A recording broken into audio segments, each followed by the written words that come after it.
All right, tune in episode 64, week 8. Me and Jerry drank, and Lou teaches you how to turn a penny into a dollar.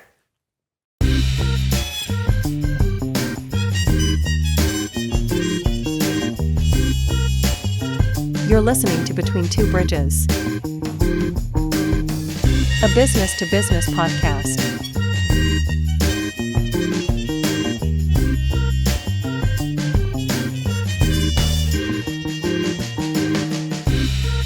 With your hosts, Anthony R. Destiny, Joe Ferrani, and Jerry Kenna. Interviewing entrepreneurs, business operators, and investors. This episode of Between Two Bridges is brought to you by Duro Cleaners, luxury laundry care, conveniently delivered to your door. Visit durocleaners.com, because life's better without laundry.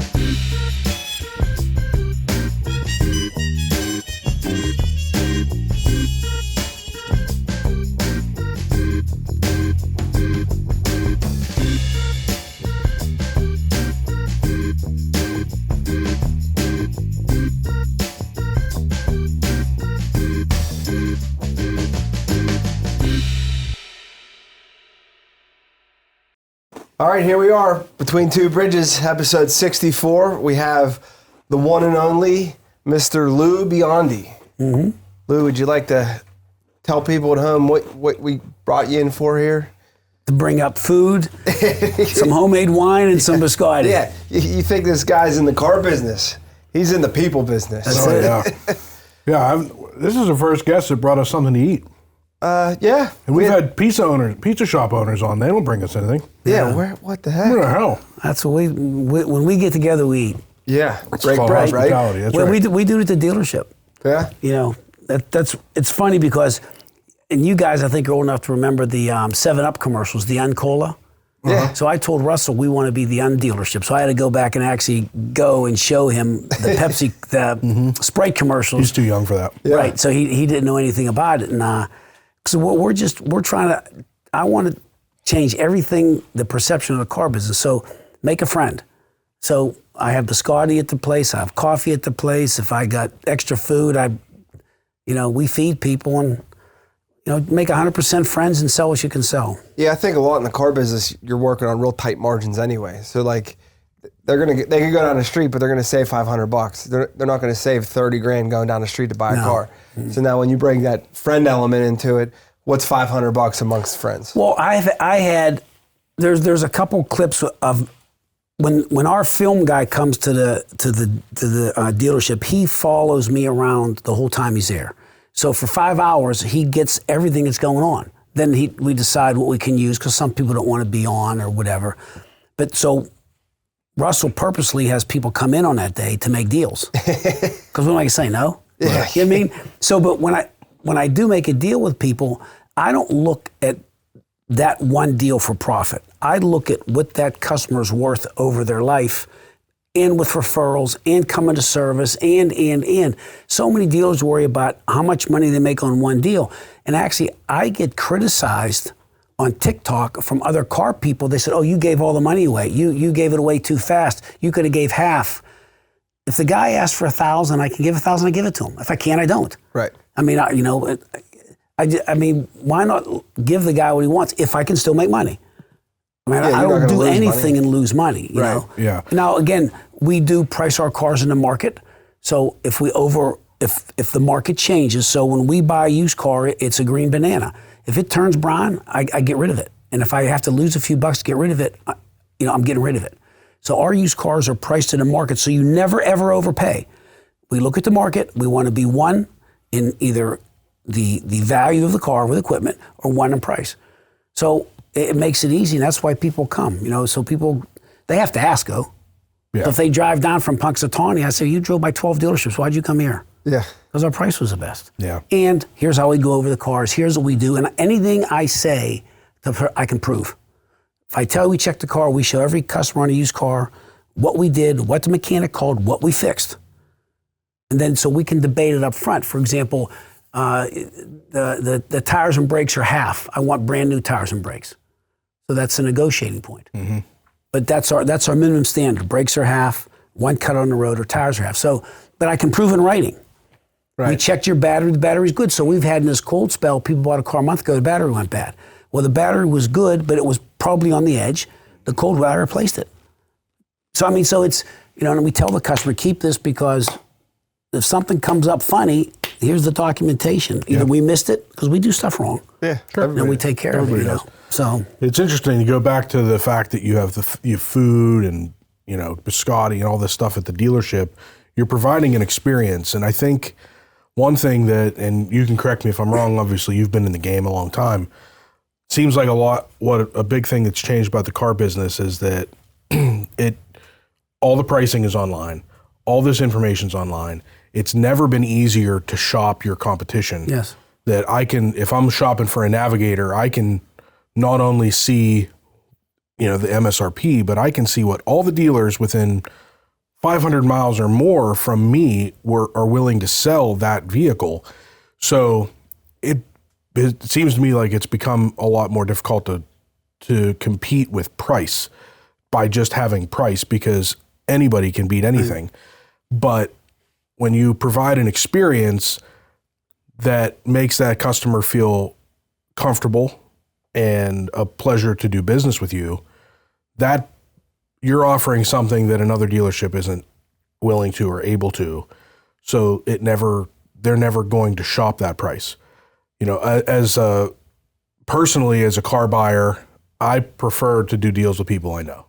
I'm not going to go online and find okay, well, there's 30 of these, and which dealer's going to sell me the cheapest? I prefer to work with somebody that makes me feel comfortable. I'm not the cutthroat guy that wants you to lose money. Part of it, I'm an accountant. I work with small businesses. Everybody's got to make money, or else you're not going to be around very long. So I'm not going to sit here and expect you to give me a price that's going to put you in the red. But I also want, I want the best price I can get in that happy medium, right? Everybody does. But I also want that experience. I want to go in there and feel like I'm appreciated. I'm not being taken advantage of. And I think that is probably a big competitive edge for you, is the fact that you treat your customers like family. Yeah. And, I'm watching your videos on TikTok and that, I mean, you obviously, you buy a vehicle there, you're giving them a jar of sauce and honestly, not only are family-owned dealers becoming more and more rare, because these big companies keep buying them up, but having a family-owned dealer where the owner is there and actually working with the customers and, making a presence, that probably makes you extremely rare. So I think that's a big competitive edge that you have. Well, my brother also is there. Yep. My nephew, who's buying into the business, my brother's son is there, Dan. But our office manager, Denise, been there since she got out of college. And she's younger than me, but she's getting near the end. Kelly is upstairs in the office, has been there for 15 years. Kim's been there for 15 years. Our service manager is 60, started when he was a teenager. Our shop dispatcher started as a mechanic. He's 60. He's been there since he was a teenager. Our parts manager is 60, and he's been there. We have one guy that's been with us since 1963. We had 2 salespeople retire after 15 years. I mean, you got to try to get fired. I mean, because we try to hire good people. Now, some people come in and they find the business is not for them. Sure. Yeah. It's not an easy business. Then they leave and they move on. And a lot of people, so you have a coaching tree. Mm-hmm. I got a coaching tree. Because there's only so far you can go in your dealership, because I work, my brother works. Right. So I've trained a lot of the guys, like Bowser and Shorkey, live off of me. Because the guys can't, they can only go so far at our places. But I always say, look, don't go behind my back. I'll give you a good recommendation. I won't ever hurt you. You're here, we're going to say good things about you. Yeah. Then you have to decide, what you want to do. Mm-hmm. So they've been afforded opportunities because they were trained right. And then they came and worked hard. Mm-hmm. So so I mean, and we're proud of that. Yeah. So I would say that you probably, it's apparent that you treat your employees very well, because the fact that you have people that are there that long, that doesn't happen anymore. Mm-hmm. People don't stay at jobs that long. And then when you retain talent like Russ, I mean, Russ speaks extremely highly of you and the family and the dealership. And I'm sure that he gets offers all the time. You know? But you're only as good as your people. Yeah. And I try to, if you ever read my comments on TikTok, when they say something about, I said, it takes a village. We have wonderful people that represent us. So if you have the wrong people representing you, working for you, they don't say, oh, Joe so-and-so is no good. They say Biondi's no good. Right? So we're blessed with the people we have, and I hope that we appreciate them and treat them right. And if a better opportunity comes along for them, we don't hold a grudge. Right. Go, and if it's not what you say it is, you're always welcome to come back. Yeah. So I think we have but my dad was like that. Yeah, that's what I was gonna say. Let's circle back. Like, you obviously didn't start with a desk. No. Where did you start in the line of? So my dad got the opportunity to. First of all, my dad, after he went to the college on a GI Bill. Okay. So right out of Westinghouse High School to fight in the South Pacific. Okay. So when he got out of the war, he went to Pitt on the GI Bill, and then odd jobs along the way. Well, when he got out of Pitt, he couldn't get a job. So he kept going on all these different jobs. So he went to the airport one day, okay? And a guy at the airport said, how many places have you been? Because he wanted the job in management. Okay. He had a degree in economics. So a guy at the airport said, you know, how many places you've been? My dad said about 15 or 16 places. He goes, no one will even consider hiring me. He said, can I tell you something? He said, you're Italian and Catholic, you ain't getting hired. So to the day my dad died, when he would look at a company, he would count how many Italians were there. Because he said the only Italians you see are Sopranos, Godfather. That's like 1% of 1% of 1% of 1%. So so Mellon Bank let my dad $5,000 on a handshake to open the first dealership in Wilkinsburg, Biondi Sable. And until the last person at Citizen Bank died, he didn't want to hear about saving, like Geico. He didn't want to save 15%. He wouldn't have been there if they didn't give him an opportunity. Right. But he got in the car business. My mother was a secretary for Lincoln Mercury, and my dad wasn't working. So they needed someone to pretend to go buy a car. And you got $50 or $25, but that was in like the 50s. That's a lot of money. Yeah. So and you had to write a paper on it. Then the local office, the Lincoln Mercury office in Pittsburgh, was going to use this for training. So he went and did it, and he wrote his report, and he told my mother, I like people, I like cars, I can do this. He started selling cars. So he saw the boulevard down there is where, well, it keeps changing, Shady Side keeps getting bigger and bigger. Mm-hmm. Baum Boulevard was all the car dealerships at one time. Yep.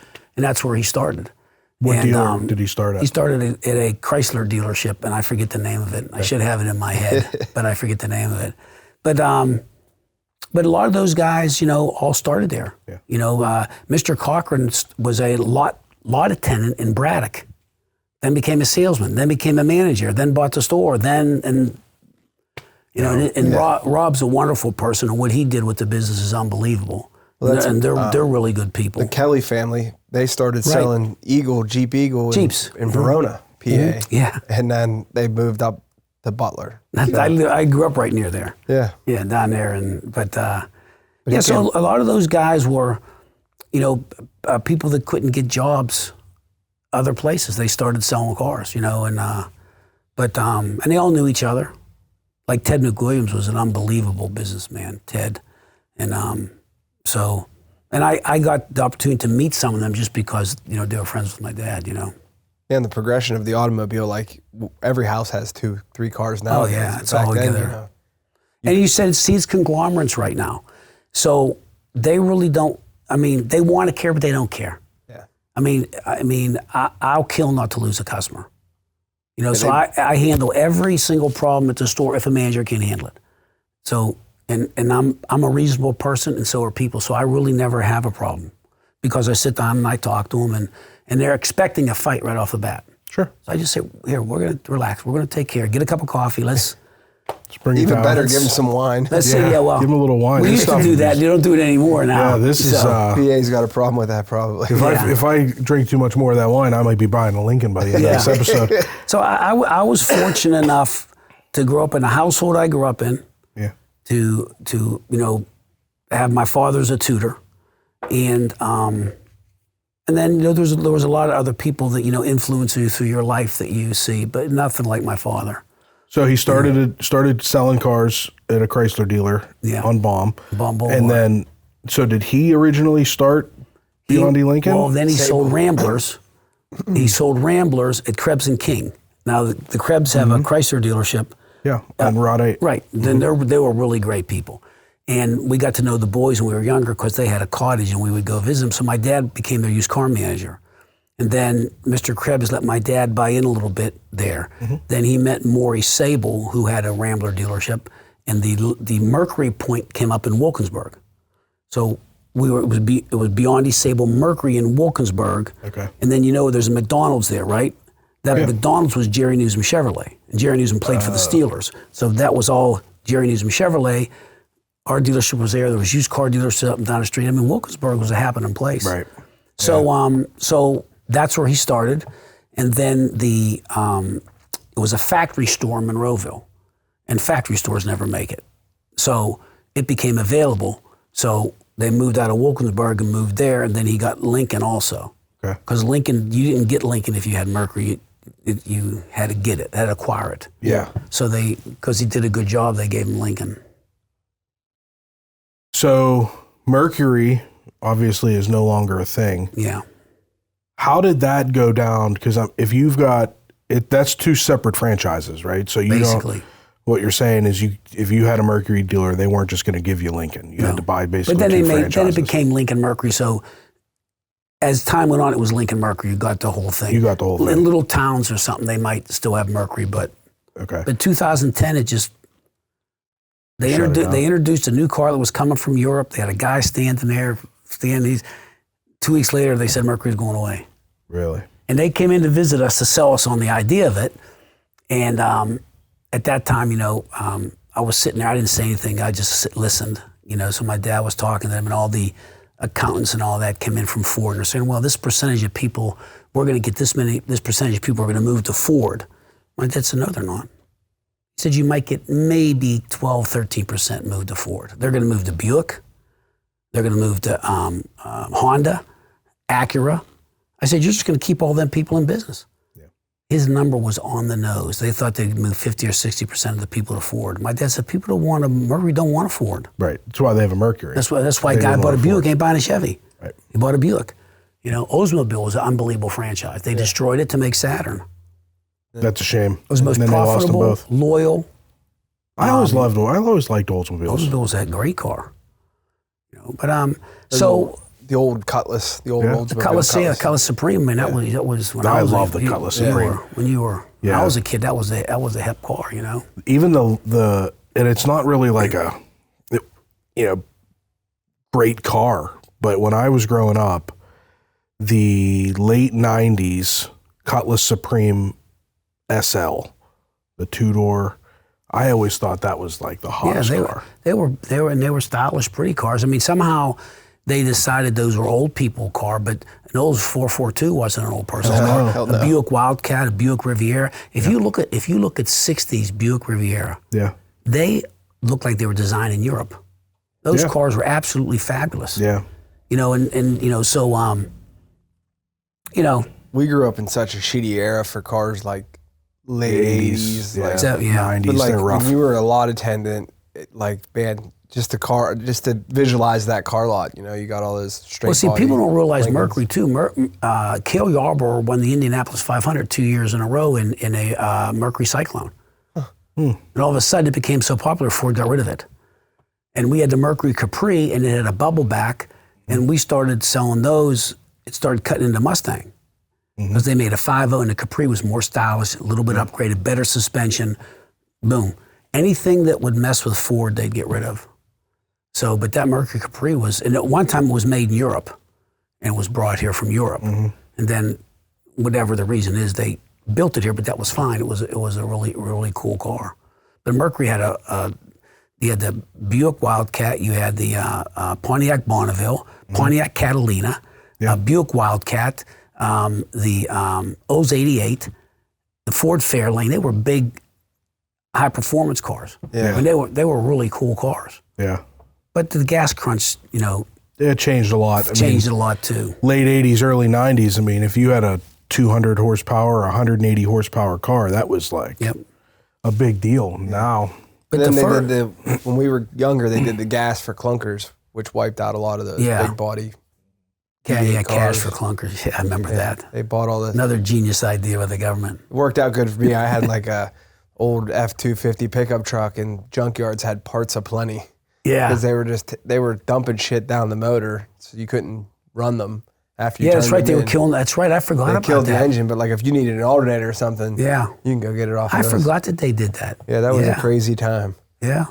So it's a scary thing when, that really hurt the bottom line of car sales too, because you weren't able to go buy a car anymore for $500. Yeah, and also the gas pinch hit so fast, car companies didn't have a chance to redesign.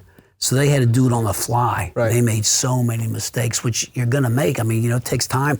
I mean, with computers now it's different. But back then, it took time to develop and figure all that out, But yeah, they were given, when you would trade them in, I think, you got $5,000 or something for the vehicle. yeah, I don't know if it was maybe $2,500. Yeah. It depends what it was. So like all those cars that a teenager would go buy his uncle's truck, it was like, give me $2,500. You're like, well, it's worth $5,000. They're like, Yeah. I don't care. Yeah. They're going to give me $2,500 at the lot. So take it or leave it. Yeah. Yeah, it was. But it everything progresses, and we're where we are now. So you're only Lincoln, Right. which when we had Russ on, we talked, it does limit the number of vehicles. He said that when he had first started on TikTok, he was doing car reviews. He said, but when you're a Lincoln dealer, you only have four now. models. So he said, I ran out of stuff to review pretty quick. Do you ever consider, or would you ever consider adding additional? I'd love to. Can't get them. Can't get them. So we tried to overpay for one. A guy, because I don't want to name it, but a guy bought a dealership that we were interested in, and we offered him well over what he paid for it 2 days later. And He wouldn't do it. he wouldn't do it because, the more you have, the easier it is in some sense. But you got to be really sharp. Like Rob Cochran, he got to be just so sharp. I mean, because he's still the guy. Now he has some very key people under him, Sure. but he's not a board of trustees, and it doesn't matter if they lose money. So it's a whole different ball game. You know what I mean? So he does an unbelievable job. But a lot of these big companies came in from Chicago and all that, and they're like Kenny Ross. Kenny Ross been long gone. Yeah. But they kept the name just to not chip a name like Kenny Ross. There's no Aunt Penny. Yeah, the Barrel family. Barrel family kept the name. Bill Barrel was a good guy too. Yeah. He was friends with my dad. Very generous. He was big with Pitt. Guy, yeah. And North Allegheny. And I mean, he was a really good man. I got the chance to know him because we both had Mitsubishi. And I say no, be around him. Yeah. I just kept my mouth shut and listened. So you know what I mean? But those guys, he was a special guy. Yeah. Yeah, it's crazy to see all these big national companies coming in and buying up family-owned dealers. See, I love it because here's what I do. I'll sit down with someone and they'll say, I was at so-and-so. I said, hey, let's call him on the phone. And now my dad's still working. My dad worked till he was 82, 83. I said, hey, let's call the big man. Let's see what he does. I dial the phone. Mr. Biondi, please. My dad would pick the phone up, I'd hang it up. I said, let's call up the street and ask for the general sales manager. Let's just see what happens. Who's calling? What do you want? Can I put you in his voicemail? I said, let's call the next place. Then I'd call some places with names on them, right? I said, now, what if you have a problem? What are you going to do? That's what I say, because you might have a problem here too. These cars aren't infallible. Things happen. Mm-hmm. You call here, I answer the phone. That's it. Yeah. When someone comes in to see me, I don't say who is. They come back in the office. They come and get me, and I say, give me a minute, I'll be out to see them. Yeah. Like you called me, I didn't know who would call me. I just answered the phone. Yeah. Yeah. So, that's important in business. I sometimes get caught in the monotonous stuff of like the day to day, and then like I'll miss a couple phone calls, and like you never know what that problem's going to be. Yeah. Unfortunately, I get a lot of calls that are just bullshit, but Yeah. I'm forced to answer them. My dad said, answer the phone, read your mail, walk through your place every day, no one will steal from you. Three simple things, right? And then, like I said, I watch a lot of stuff on TikTok because I've really learned a lot on it. Like, people think it's like all clowns clowning around. There's a lot of intelligent, successful people on TikTok. So I've learned so much by watching these people. But I've also watched a lot of the closers. And all they do is give people word salad. And, you know, so I wonder a week later, the customer even realized what they did. Because these guys are sharp, you know? So I just say, where do you want to be? Let me see what I can do. Do you have any flexibility if I get close? Yeah. Hey, what if I give you a couple more dollars, can I help you that way? Hey, you're a police officer, you're a fireman. I'm doing more for police officer, fireman, nurse, EMS. I am. I'm telling you right now. You know, there's a lot of, like in my experience, when you buy a car, there's a lot of stuff that gets put in at a lot of dealerships where like add-ons, like the paint protections and the stuff like that. And you're like, you're just kind of caught in the deal now, you know? Well, see, we offer it. Offer it. And if I offer it, I have to tell you about it. So I have to tell you everything that we have. That's the law. Okay? So we had a young girl who reached out to me on TikTok, and she when she came into the store, she said, I just hate this whole thing. I hate buying cars. I said, how old are you? She said, 27. You're 27 and you hate it. My God. I said, we have this one of our sales reps, Winnie, she's wonderful with people. I said, if we do anything that makes your radar go up, let us know. And she actually texted me on Sunday, said Winnie was so wonderful with her and the experience was unbelievable. And, you know, so I mean, you don't have to do all that pressure. Yeah. And then usually a deal like that, nobody's happy with. Yeah. Then the customer wakes up a month later and hates your guts. Yep. Yeah, I don't hate the guys I did deals with, but I definitely had some, like, I know that I had some protections on some vehicles that I didn't even know how to, like, turn in if I had a problem. I'm like, I'm just paying for this shit to pay for it. Yeah. But, you know, I got a neat box with some, like, wax and some towels in it. It's in my garage. I don't even use it. I feel like it'll be a collector's item someday. Yeah, well, it's, put it on a TikTok store. I paid like $4,700 for it, but it's there. The car was worth $20. But I made a whole series on buying a used car, right? And I mean, I'm not a great speaker, and I'm not but I really know what I'm talking about as far as if I went to buy a car. Mm-hmm. So this is what I told him to do. And if you did what I said to do, you'll never, ever, ever get hurt, ever. Now, if you pay a little too much for something you love, that's not a bad deal. No, it's all right. Right? Within reason. Sure. Because the car you like may be something that's very popular. So if you have a laid-out car in a mint green, it's worth less money than that same car in red or black. It just is. Now, you might love mint green, but that mint green customer is here. Right. Black and red is here. So I mean, so it's the one of a kind. It's the eyeball car. It's got low mount. You're going to pay a little more money for it. But in the long run, if you're happy, and that's another thing. I look at some of these. They make buying a car miserable. Even the people that teach you how to buy a car make it miserable. But there's guys now that'll buy cars for you. Oh, really? Yeah. Oh, yeah. They. I mean, and other dealers look at them as enemies. I don't. That's great. I sell a car. It doesn't matter to me. And they have a price they'll buy it at, and you make a decision. You want to do it or don't want to do it. Yeah, there's a guy on TikTok. I think his username's Delivered.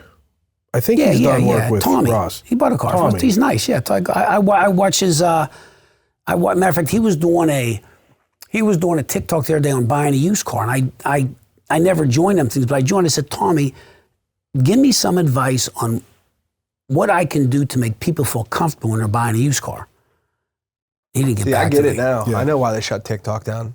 Biden had to go out and buy a car. Yeah. He was losing his ride, dude. He was like, I don't want all these guys coercing against me. Yeah. I want the best deal possible. But there's a couple other guys. There's an African American guy on there, and I don't have it. I liked him though, but he was telling people how to figure out a lease for yourself. Yep. Kind of get close. But he said about the same thing. The guy got to make a buck. Yeah. This will get you close, and let other dealers work for you. Right. Don't go do. I'm okay with that. I got people in my showroom. They got another dealer on there, going back and forth on their phone with them. Yeah. Back to what you said about those guys that'll buy a car for you. That Tommy, he's a broker, so he buys a car for you. And I always watch his videos, and he always has to kind of pretend like he's the buyer. and kind of hide the fact that he's a broker. And I always thought that was weird. Like, if I'm a dealer, if I'm in your shoes, a broker calls and says, hey, I'm working with these customers. What's your best deal? Let's get this deal done. I'm going to look at that, and maybe I'm wrong, but I'm going to look at that like I'm going to make this work really well. And then every time this guy needs to buy a Lincoln, he's just going to call me. Yeah, but see, not everybody thinks that way. Yeah. I mean, if Tommy calls us, I give him the price. Yeah. But there's some dealers who won't even talk to them on the phone. Really? Right. And if you look at a Toyota dealer, see, a Toyota dealer gets money on the back end. More cars they sell, the factory pays them money. And a lot of the dealerships have that, Yeah. So where it looks like they're selling a car to loss, they're not. Right. But they have to do certain numbers to get the money. So it's not like a gimme. Right. They got to work hard to get there. So and I think that Tommy or some of these guys know that. So they'll call as a customer. And again, I never begrudge anybody for what they want to do, because I have the choice to do if I want to do business or not. Sure. And if I can sell a car, I don't care who I sell it to. Yeah, what's the difference? Yeah, I saw you out in the snow at the biscotti shop. That's right. Yeah. And you were like, we need to sell cars today. I actually had 2 big days. Did you? Because I did what I said. So I had some people that were looking at cars the week before, and I beat the deal. I said, I promise you, that's what I'll do. Yeah. Because I had not just the dealership, but I got people to work for me. I got to make sure they make a living. Right. See, I feel I have a responsibility. There are 60 people that work in that dealership. If we don't sell a car, nothing happens. So if we have 2 or 3 days we don't sell cars, a year later you suffer for them 2 or 3 days. Yeah. Payroll comes every Well, you got 2 mechanics in the back. You need maintenance work, warranty work. Yeah, we have a body shop. I mean, so nothing happens till a car gets sold. That's a good way to look at it too, because your salespeople, they're paid primarily commission. I don't pay commission. Oh, you don't do commission? You're just I get salary. hourly wage. Oh, really? And the more cars they sell, the more they make. I'll take care of myself. Okay. I want our people to think like the customer. Yeah. I want them to advocate for the customer. So something else we've done, and I've been trying to do this for 10 years, and the computer software has allowed me to do it. My guys work their own deals. My guys appraise the car themselves. Because all you have to do is walk around the car and look at it and see, take pictures, and the computer tells you what the car's worth. And then there's some cars that are worth a little more, some cars that are worth a little less, because the computer can't know that red is hot. Or, Sure. Like we make a red leather interior in our little Corsair. I love red leather interiors. Every one I order, I sell like that because you can't get red anymore. A lot of people like red leather interior. Me too. We had a Toyota Camry the other day, silver. There's a million silver Camrys. They said red leather. I had people all over for the red leather. Huh. So because it was different. So but all our people appraise their own car. Our prices are online.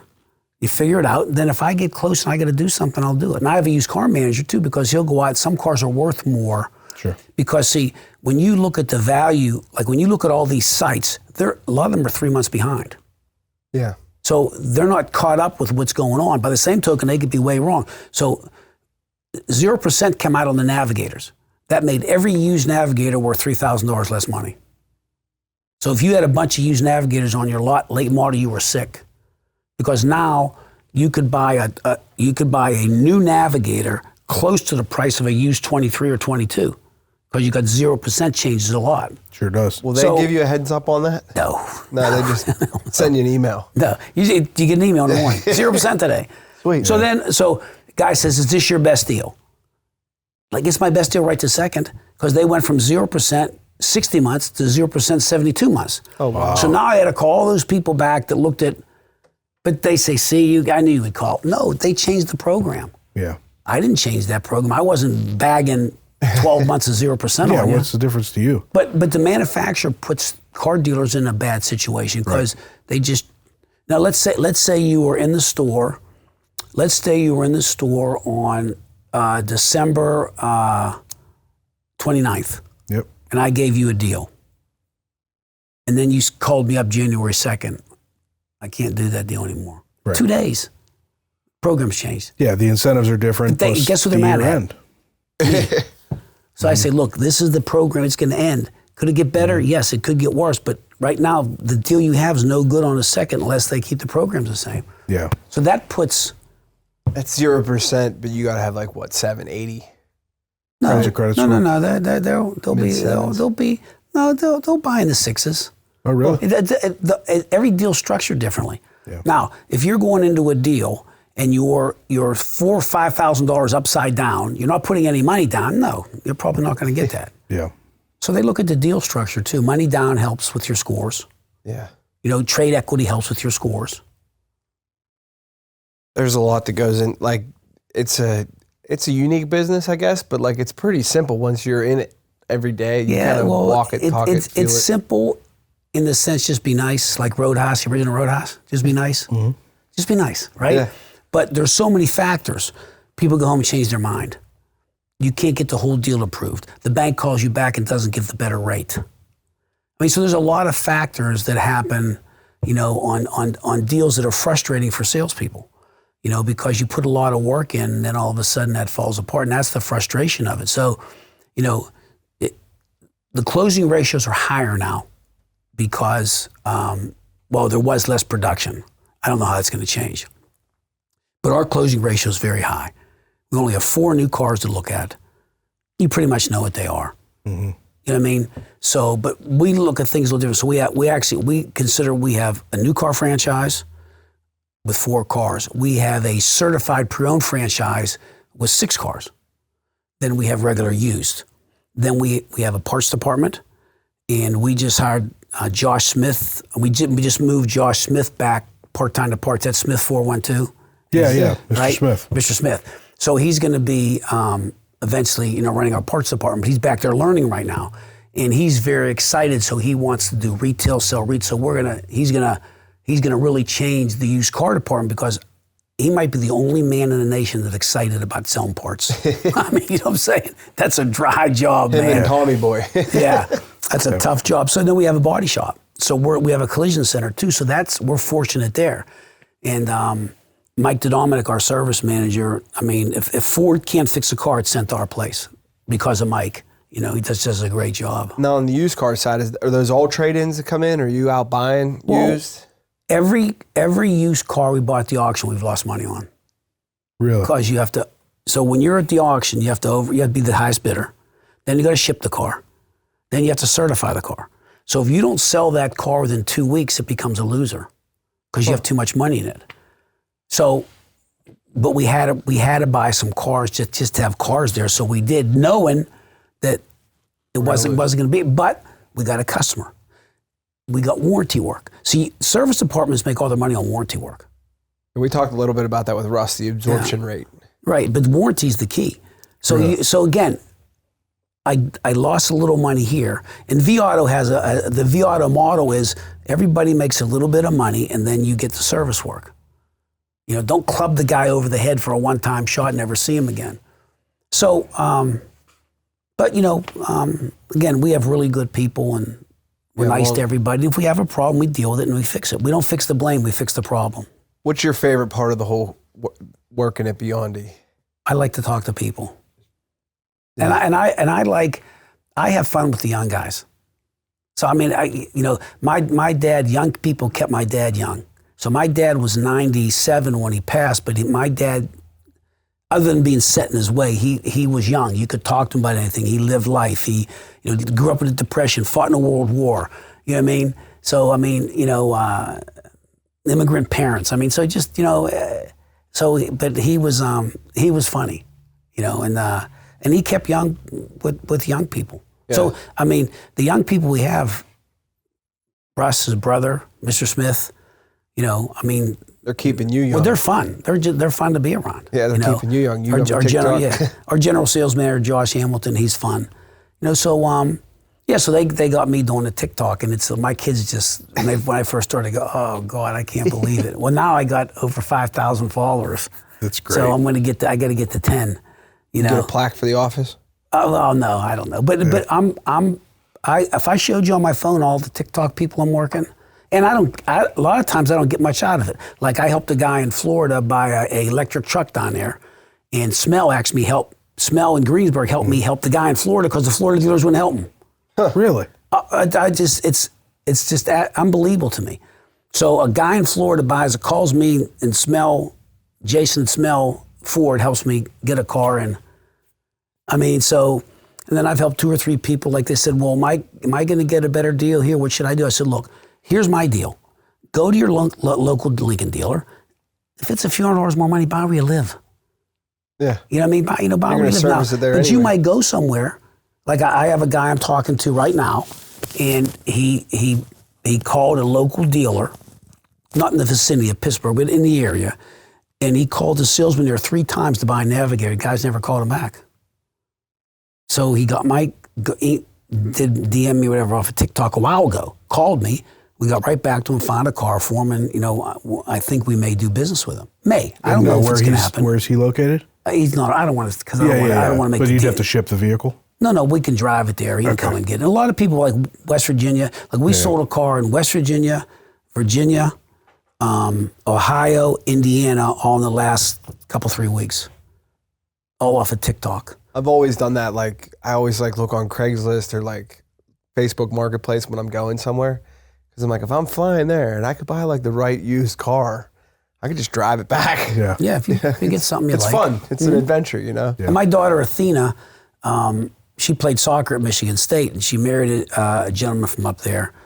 So now she's a ward. But she works for us out of Michigan, but she has a 412.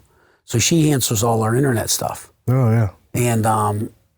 And she was center back starter on Michigan State soccer team, and she's this sweet little thing, but she's like a killer. So, she's just so aggressive, and she stays after it and calls people, and she's nice. And if someone's upset, she makes sure she calls me, because it's like a personal attack on her family if someone's upset. Yeah. So she wants it handled, man. She tracks me down. Did you call that lady? What'd you do? Did you handle it? So that's a benefit because, but like Russ cares about the dealership. Winnie cares about the dealership. Yeah, your people care. So our people, they care. Mike Dominic he has double pneumonia, leaves the hospital too soon because he wanted to get back to work. He's back in the hospital, double pneumonia, and working from home. You talk about, where do you find that? Yeah, it's hard. I've been looking for employees, and there's not too many people out there. And I can go in every department and talk about that. Denise, Kelly, and Kim upstairs, three girls, most people have 6. And guess what? Every day it's snowing and everybody's late for work, they're on time. That's the most unbelievable thing. And they're there at 7 o'clock. Yeah. I got guys call me, I can't make it out of my driveway. I got 3 women upstairs that are at work on Those time. aren't the women that click up on the bottom of the screen when you're on the website. You ever see that? You ever visit your website and there's chat box? That's it. It's some person from outer space. That thing drives me Did you ever wall. see the conversation I had with the robot? No. Oh man, I'll probably appreciate it because so I'm sitting there. We're doing a filming session. My phone rings and I answer the phone to everybody. Right? I said, look, I got to get this. I don't know who it is. So this girl starts talking, and I hate to say girl, but a woman's voice starts talking really fast. I said, oh wait, hold on. I said, you're talking too fast. And it said, do you want me to slow down? I said, please. So Josh Jams, who films for us, right? He said, that's a robot. So I said, look, are you a robot? And I got to say she, because it was a girl's voice. She said, I am a personal assistant. I'm not a robot. I said, well, can you talk slower? She goes, I've been programmed to talk slow, fast. I will slow down. So I said, what did I say to her? We had a 10-minute conversation. Anyway, so I said to her, can I ask you a question? She goes, okay. I said, what's your favorite movie? And she said, well, we don't watch movies, but I heard Shawshank Redemption is great because, wait, listen to this.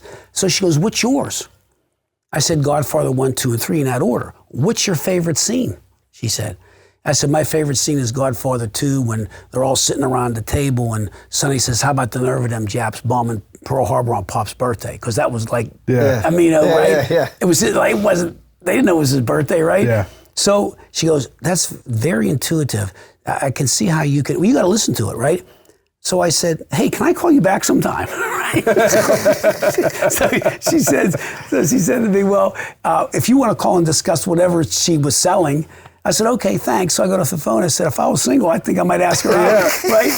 But it was comical because it was actually, when you listen to it, it's scary. Yeah.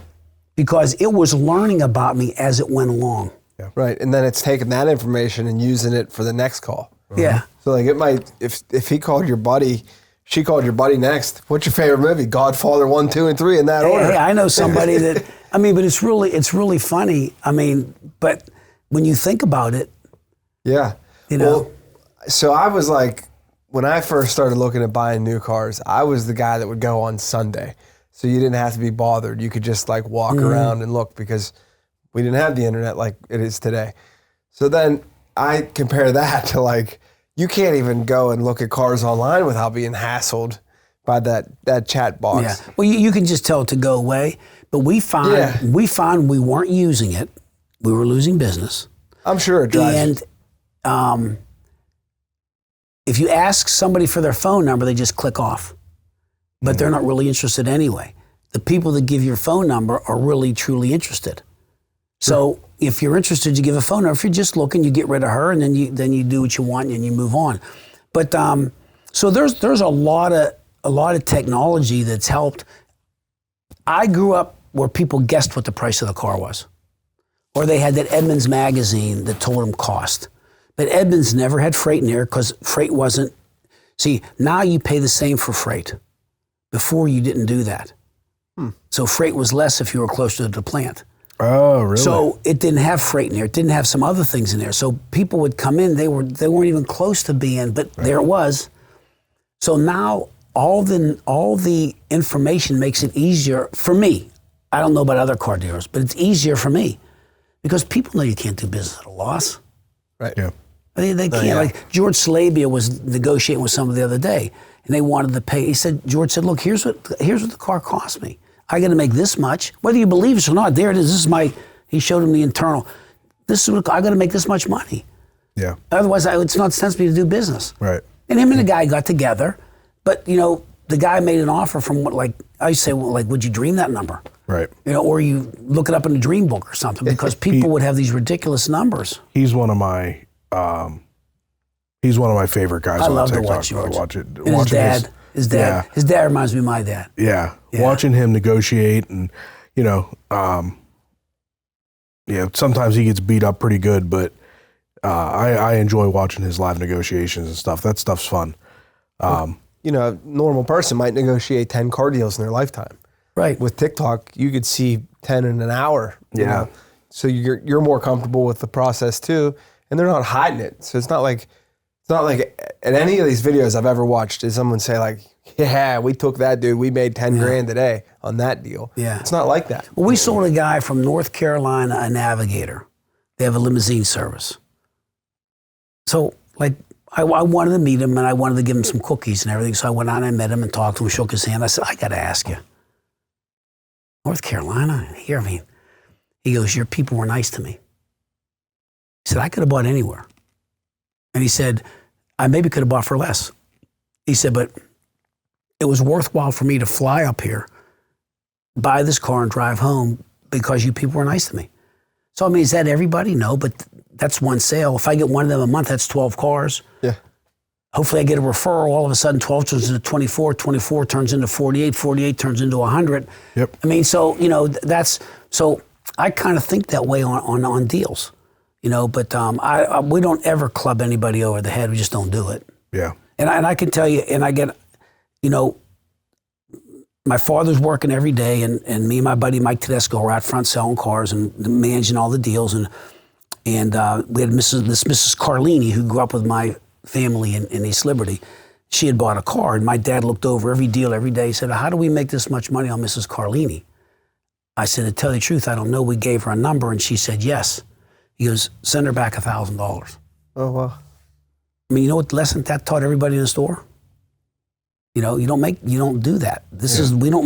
We make a profit. We don't gouge people. Right. You know what I mean? And so that just taught everybody in the store at that time a lesson. And up until 3 years ago, 8 people were still part of the sales force then, because the 4 or 5 retired. You know what I mean? So that was and I think if you ever talk to my brother, he'd say the same thing. Working with my dad was Good roots. Yeah, and I mean, he would just, the different things about business and explaining, how dealerships go out of business and, what leads you to go out of business and knowing those things. And then, I was taught how to work too. I'm a worker bee. Yeah. Even if I'll tell you a funny story. So I hope my wife don't watch this TikTok. So anyway, don't watch it. So anyway, so we go away 2 weekends ago for the weekend. He says, you have to promise me you're going to put your phone down. I get that lecture too. I said, look, hon, I said, there's a couple people I've called. If they call back, I have to address it and I have to answer a call from the dealership. She says, that's fair. So anyway, I go, I'm going to use the restroom in the bathroom. So my daughter's answering internet leads. And I'm saying, why? She goes, why are you talking? So I said, I'm in the bathroom. She says, why are you calling from the bathroom? I said, because I promised Mommy I wasn't going to be calling work, right? So my wife asked me if I had a kidney problem because I kept going to the bathroom, right? So then my daughter Athena's talking. I had made a mistake having the phone on speaker. And she goes, are you in the bathroom again? My wife goes, I knew it. I knew you. But I said, hang on, me doing that allows us to go us to go to this weekend. Yeah. I'm sorry. I'm not that interesting anyway. You know what I mean? So I've had that conversation with my wife. I'm not really a big beach guy. Yeah. But my wife and her family, that's what they do. They go on beach vacations. So we'll go to the beach and I can sit there for couple of hours and then I'm like, I gotta get out of here. I gotta go do something. And with my business, my phone's always going. Yeah. And that adds to the problem. Was I'm sitting on the beach and I feel like I'm missing It's costing you money, yeah. Right. Besides the money for the trip. Right, exactly. I'm like, there's stuff that needs done. I need to be able to communicate with my clients. Like, what are we doing here? But I get that lecture all the time about, can you put the phone away? Can we enjoy our vacation? And I'm like, yeah, this phone is what makes us be able to go on vacation. Well, so we go to the beach too, and I'm not a beach person. Well, so I go there, and then I like to cook. So I go up and I'll go buy all the stuff to cook for the night. Yeah. But I'd love to embarrass my kids. So I'll put that sunscreen, but I put it on so thick I'm white. Then I pull my bathing suit up to here, right? And they can't, and I'll walk by them. They can't stand, especially when they were like 15, 16-year-old girls, 18-year-old girls, right? So, that's what I like. Or I have to build a fort. So I'll build a fort, I'll build a 3-story house on the beach. Yeah. Because I just can't sit there. You gotta do something. And cook. I just can't. I'm hyper. I'm a terrible vacationer. Yeah. So it works out for me. We go to the Keys in February, and there are no real beaches there. Okay, I've never been there. Yeah, there's like maybe 1 or 2 little beach areas. So the beach isn't a big thing. We go to the pool next to the beach, which I can much rather do that. Me too. I'd rather the pool. I don't like the sand. Like people say, you got to get that sand between your toes. I'm like, yeah, that's not for me. See, that's the Italian in us. Yeah, when I go to the beach, like when we would go, I stand there and look for sharks. But I make sure there's always someone between me and the shark. You know what I mean? I tell my kids, when you go in the water, I eat a lot of good meat. Don't be the furthest one out of the furthest one to the left or to the right. Make sure so the shark gets them first and you. That's sound advice. But I'm not a water person. Yeah. I could see the water's not my problem. It's the sand. It's the sand and the sun and the heat and sunburn. Coming out of the water and then walking through the sand is like living your worst nightmare because then it just sticks. It's everywhere. Everywhere. Yeah, and I hate being sunburned. I hate it. Yeah. Well, but I can't get sunburned because I got all that. Yeah. Sunscreen on me, right? Yeah, you're coated. But I love. We were going to the Outer Banks every year until COVID. Okay. And now we're going back this year, and I love it because we get a house, the whole family goes, and we stay at the same vicinity. So I go down to Timbuktu, and I used to know all the guys there because they used to put me to sleep. I would always buy sunken treasure like coins. They were there. Say, oh, here he comes. We're going to put him to sleep.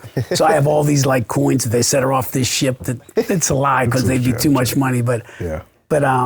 And then, we go to the store and buy the fish and we cook at night. And there's certain restaurants we all would like to go to. And the company you keep on vacation is the company you want to keep. Right. That's what I like about it. But like the umbrella and the sand and the beach, that's not for me. Well, my kids always took a friend, so I didn't have to entertain them. That's nice. Good. So the first year we go to the Outer Banks, right? So I love the Virgin Mother, right? Mary, the Mother Virgin Mother. So, and there's a lot of Mexicans in North Carolina. So we go there and we go to the Lion, what the hell is it called? Food Line. Food Line. We go to the Food Line and they have a whole rack of Virgin Mother candles. So I got a shopping cart and filled the whole shopping cart up. So everybody was like embarrassed to be around me, right? Because I figured I'd have them forever, right? Because I never saw them before. They were the long flutes, right? Painted. So my in-laws are all making fun of me because this one year we went away with them and everybody's got a good laugh on me, right? So that night, and if I'm lying, I want God to take me right now, right? So a water tornado went across the island and there was no power.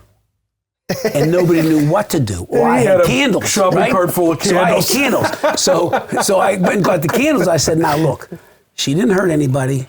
Nobody died, but she just sent a message, okay? Don't be making fun of somebody's religion, right? So that was my first story from the Outer Biondis Banks. rolled deep to New Year's Eve mass that year. The Outer Banks vacation.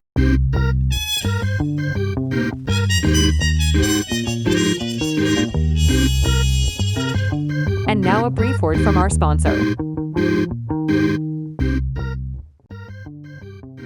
Streamline your life with Duro Cleaner's complete pickup and delivery service. From your doorstep to their state-of-the-art cleaning facility and back, all without you lifting a finger. You get time back in your day and fresh, ready-to-go clothes. And just wait, big things are coming soon to make your experience even better. Visit DuroCleaners.com because life's better without laundry. So you're selling cars, doing well, and then where does the biscotti come from? Well, I learned how. See, when I was little, you had to crack nuts. Right. Yeah. Now, I mean, if you ate pistachios, your fingers were red. Remember, because they only made red pistachios. Yeah. So Why did they dye them red? I don't know. Christmas maybe. Yeah, maybe. So I would always help do that, and I was always fascinated watching my mother, my grandmother, and my grandmother's sisters. They're making the cavadelli, and they're just talking and going like this, and they're coming off that board. It was just amazed me, right? Yeah. So I was fascinated with that. So then when I went to college, I went to college in South Carolina. That's where I played football. So after I'm done, I said, I can't eat this food. So my mother started sending me care package, and it was Kansas sauce, and so I started cooking. And I like to do it. And then, just one thing grew into the other. So at Christmas time, me and my girls, and when my mother was living, we'd make cookies. So then me and my girls we make the tuttaluche, we make the nut field, but I make all the fillings too. I make the fillings and the nut. I make the fillings for the jelly filled. We did everything, right? Wow. And then, and we still do it. And so people kept asking me for cookies. So I said, hey, if I'm going to keep making these cookies, I'm just going to get someone to pay me. So I started selling them. So one thing grew to the other. Like I could be really big if I wanted to with these cookies, but I need a co-packer. So someone that would take my recipe and do it. That's what happened with the sauce. So I'm calling around trying to find a co-packer for my cookies. And Gene and Joyce up at Labriola said, call Nicky Stello up in Punxsutawney. He's a co-packer. So I called Nicky, he says, I only do sauces. I said, I make sauce.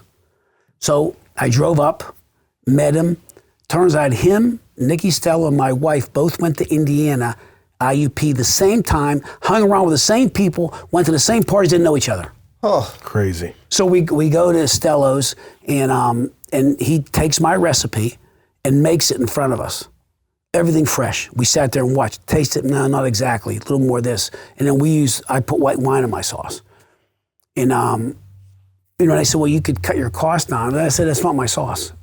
If they don't want to buy it, don't buy it. If they can't see the value in what I do, then don't buy it. Right. Because I don't need that to make a living. Right.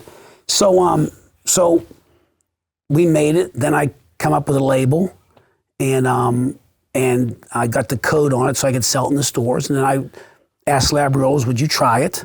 They tried it. I asked Vanilla Concept. They liked it. Then another store liked it. And then I was going to get in Giant Eagles, but then Scozio sold their stores back to Giant Eagle, and I have to go through a whole process, and I'm not a process guy. Yeah. Got to go stand there, make a presentation. Giant Eagle will slit your throat too. Well, I don't know how it works, but I mean, but I'm just not, like I don't want to go to a meeting out west to talk about my product. Yeah. I mean, I'm gonna stop and then shop and save because they're privately owned. And I'm selling online now. So Coons is private too, right? You sell Coons? Or I don't know who they are. Coons Where is are they at? local. There's McKnight Road. There's I think they have 5 stores. I don't cross the rivers. I'm When gonna tell you a I was funny on story. McKnight Road, they were right near me. That's the only reason I knew about Coons. Yeah. When I was younger, I had met a girl from off McKnight Road. Really nice girl, very nice girl. And I just couldn't take the drive, so I quit seeing her. She couldn't believe it. I said, I can't. It just every time I come here, it's an hour and a half. Go home, it's an hour and a half. Yeah. McKnight Road's a nightmare. So, but you I was can on it always for 7 years. But we don't marry across the river. If they do, it's usually like someone, like when people come to our store from South Hills, I say, "You slumming it?" I said, the snow comes down dirty over here. Yeah. But see, we have pickup and delivery now. So you don't have to, I never have to see you. So we go to South Hills and pick up cars. I go to, for the Sheetses, whenever they want, I go to Altoona to pick their car up. I'll go to Catania to get a car to keep a customer. And Lincoln pays so much, like they'll pay 30 miles or 35 miles and I got to pay over that. Yeah, I was floored by that. I bought a van and I never stepped foot in a dealership. Yeah. It was wild. They brought the van to me, they brought the paperwork, we signed the deal. But even for maintenance, like we do all the maintenance. Now we have a van. I'll send a van to your house and do your oil filter. I'll send a van to your office. Like if you want to, They'll do the work at the house. We'll do right here. Like if you need the oil change in your truck, they'll change it right in the driveway. Huh. So, because some people just can't leave it out their cars. Yeah. So I mean, and the pickup and delivery is huge because we pick your car up and we bring it back to you clean. I mean, there's a lot of nice things that dealers can do for people. Yeah. You got to make them aware then sometimes I got to send my own people because there's not enough drivers. So you have to be willing to make that sacrifice. When I haven't bought anything from them in a while, mainly just because my wife wanted an Audi, and I'm a good friend with a guy that works at Calusi Chevrolet, so I've been buying from them. But I bought. The family still owns them, right? Yep. Yeah, they've been there a long time. Yeah. I bought a handful of vehicles from Smale out in Greensburg, and I bought a 2014 Sierra. They had the truck I wanted. It was a cold call. Ended up getting set up with a gentleman, a young salesman, and I ended up buying probably 6 cars from that guy. And it was an experience thing because I had a good relationship with him. We would text. Yeah. I could, and my problem with vehicles is that I have a short attention span. About 18 months, I'm like, I could buy a new car. It's We terrible. love people like you. Dude, I like buying them and terrible. paying them off. Yeah. Like I have to pay them off. I don't remember the last time I had one of them paid off vehicles. Russell's brother works there. Yeah, at Biondi. No, Or at Smale. At Smale, yeah. Yeah.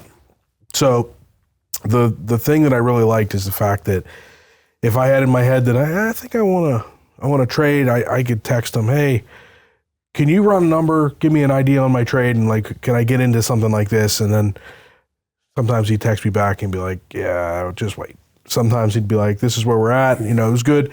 But then on top of that, I bought a Cadillac SUV off of him at one point. I had a Buick LaCrosse, and anytime they needed service, warranty work or service, he would drive a loaner to Oakmont, drop the loaner off, take my car back. A lot of time, I never had to go out there. There was at one point my car needed an oil change and inspection. My wife's car needed an oil change and inspection.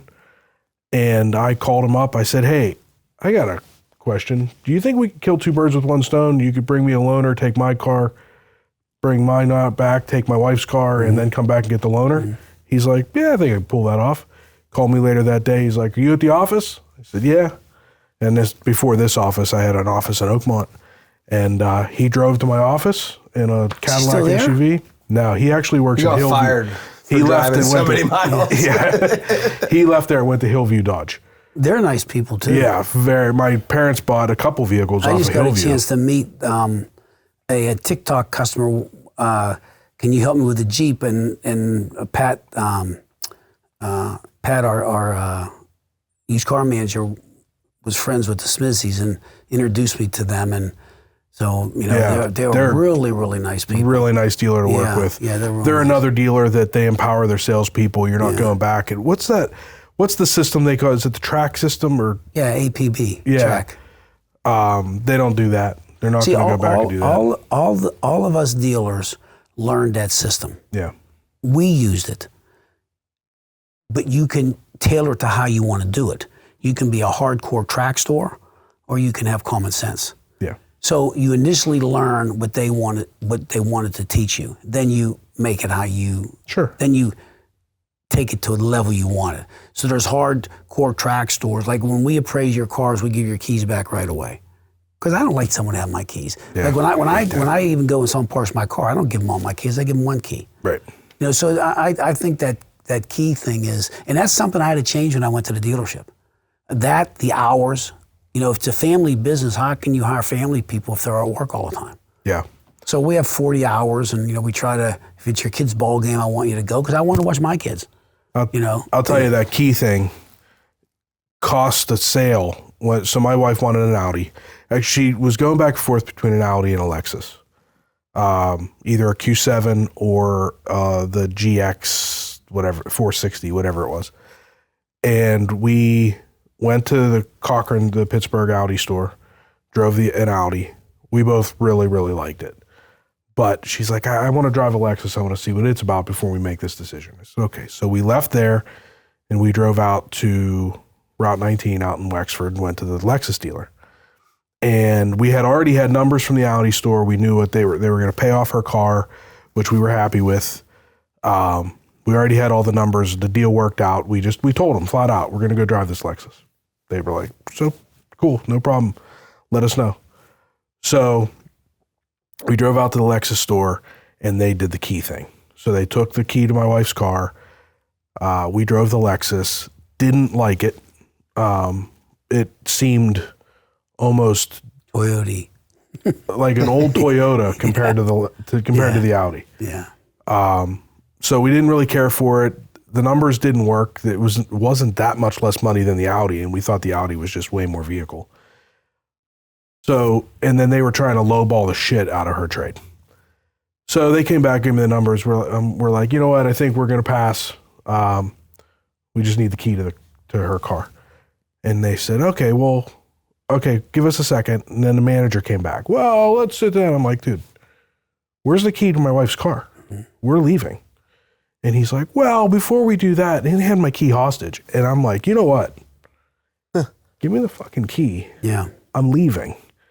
And it took like 3 or 4 tries to get the key back. That just, I don't like that. Let me tell you what, when I first started being a manager, we lost a couple of people's owner's cards. Because you're working a bunch of deals. They got stuff all over the place. So we said, hey, after you appraise the car, you walk in and hand the people back the keys and the owner's card. Yeah. It wasn't such just to be like a good guy. We misplaced stuff. Yeah. Because at that time when we had Mercury, I mean, we sold 1,500 cars a year. I mean, I wouldn't get out until 11, 12 o'clock at night. We used to have Midnight Madness sales because we had Mercury. I mean, we had 11 cars to sell at one time. Yeah. We always had an introductory car, the Lynx or the Bobcat. So you had a car for $99.99. You had the Mercury Topaz. We used to sell them for $10,999. So I mean, you could sell everybody in the family a car at one time. So we said, hey, look, when you come back and appraise a car, drop it off because that's another nightmare, losing somebody's owner's card. Yeah. Misplacing the key legitimately. Yeah. Thinking they threw it up on the roof. So we just, but we were always blessed with really good guys working for us. I mean, we just, like I said, and you can do all the training in the world you want if you don't have good people. You know what I mean? Yeah. 100%. And I used to tell my kids, you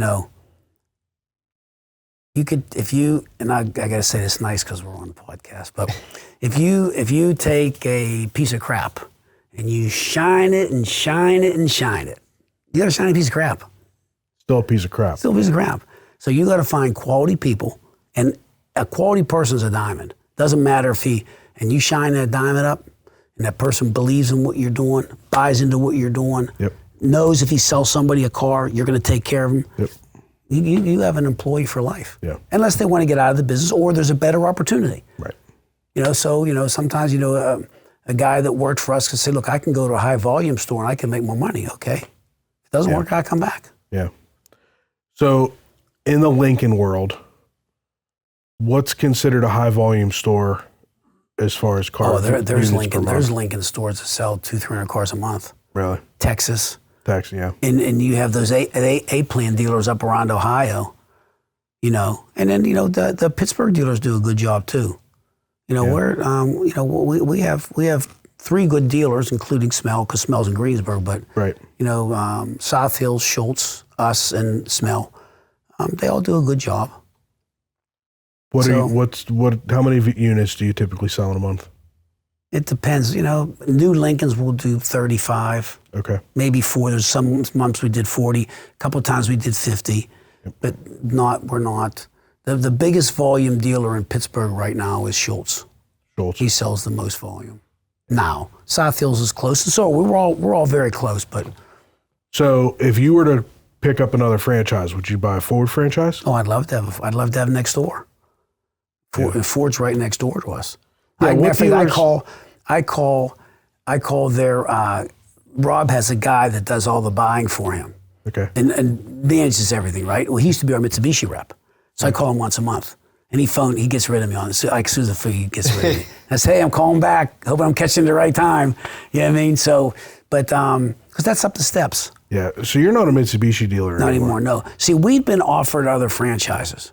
So, I don't want to drive up towards Indiana. I don't want to, because we can't, it's not us. Yeah, you don't want to leave your Well, shop. it's not, I can't be what we do. Yeah. So that means we'd have to hire all these people, understand how we do things, and then it's not us. So it was really funny. The general manager we just hired, his name is Josh Hamilton. He's actually from Punxsutawney. But he loves Lincoln, knows everything about Lincoln, everything. Like as a customer, he would know exactly in his head what we had in inventory, what we're selling, what we should order. So I said, well, why don't you help me order cars? So then he said, hey, can I come work on the weekends? He'd come work for free. So I said, he's from Punxsutawney. Well, I know some people from Punxsutawney. They're not all there. Well, and he knows Nikki Stella, who just funny how all these people that all just come together So anyway, so I said, I want to try to hire you. Now, he has a really good job. So I said, well, I'm going to make it worth your while. So because he had that vibe. He had that family thing, the family, but he doesn't know the car business at all, right? But he's learning. But in the process of learning, we've hired CEOs of companies. We've hired people that were general in the military. See, everybody thinks we're stupid people. Like when I talk to people, people don't know Rob Carker went to CMU. He's like a genius. Oh, yeah. You understand what I'm saying? Now, I'm on the other end of the spectrum, but I can turn a penny into a dollar, right? So the point is our business is tough because as inventory ages, it costs you money. Right. And unless you own your inventory, okay, you pay 1% over prime for all those cars sitting there. Right. You get them free for 45 days or 35 days, depending on, then you start paying for them.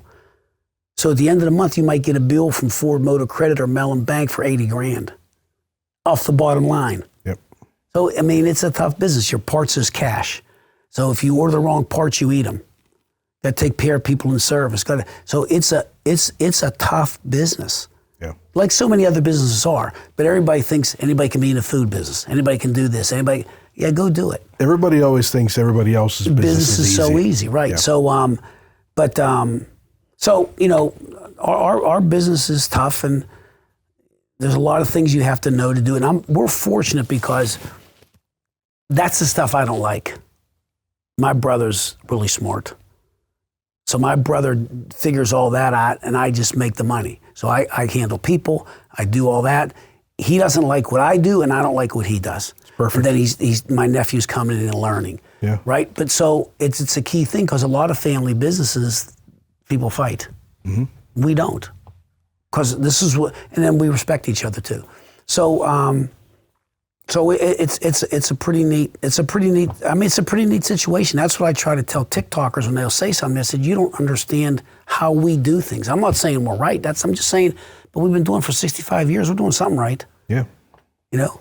Well, you have an identity, which is every business fights to get an identity. Once you get it, you got to keep it. We're changing that identity because the customer's changing. You know, it's yes, we were always nice to people, but now there's other things you have to be able to do to satisfy people. You have to be able to buy a car online. Like, see, because I don't want to say, because I got to say this the right way. I just don't accept things because I don't accept them. I don't base it on anything. Right. Just don't sound right to me. So in Pennsylvania, I can't do a deal online. I have to sign 2 or 3 pieces of paper have a wet signature. So that means I can email you stuff, you can sign online, but then I got to mail you these things. Well, Elon Musk don't have to do that. So how can he sell cars in Pennsylvania with no wet signatures and I can't? So I won't accept this. So I just keep calling people and hounding people because I want to know what I have to do so I can do the deal 100% online. Because I make a TikTok, hey, we're just like Elon Musk, other than you got to sign these wet. But you don't have to come to the store. You can negotiate. If you go to our website, you too can work your own deal on any car. Just work the deal. You know what I mean? You can appraise your own car. And if your numbers are right, and you describe the car properly, I'll live by that. Because KBB guarantees me it too. Yeah. But sometimes I'll put more on the car, you know. So I'm trying to make it the undealership. So you can do all this. Now we have to show you how the car works, you know, and we'll do all that if you want. We had one lady didn't even want, she wanted to do everything on, because you can go on YouTube and learn how the car works. She didn't want to do nothing. She walked in. I wanted to give her sauce. She wouldn't take my sauce. That's an insult. Well, You should have told her you can't have the car. Now you can't have the car. The bank sent the money. So give the car back. Yeah, the bank sent the money, so it was okay. Yeah. But that's how she wanted to do it. Yeah. You know, in a lot of places, you know, we had a couple of people walking out. I want to see the price of the car before I drive it for anything. Okay. You know, and so we had another manager we tried to hire working for. He said, well, they didn't do this. I said, who cares? They're buying a car. They can do whatever they want. Right. They're the customer. What if they drive it and don't like it? I said, they don't like it. That salesman works. He gets paid. They get paid hourly. Because I don't ever want my guys like, and we went through the commission, the volume, you know, this. My brother came up with this pay plan during COVID because how could we take care of people? It was uncertain times. Mm. So, and we dabbled with changing back. We dabbled with looking at this, but we kept this pay plan because we found that our salespeople worked harder for the customer because they really had to see the deal through us. Otherwise, they don't get paid. Right. Yeah, that's a. So that's why people track me down. That's why people.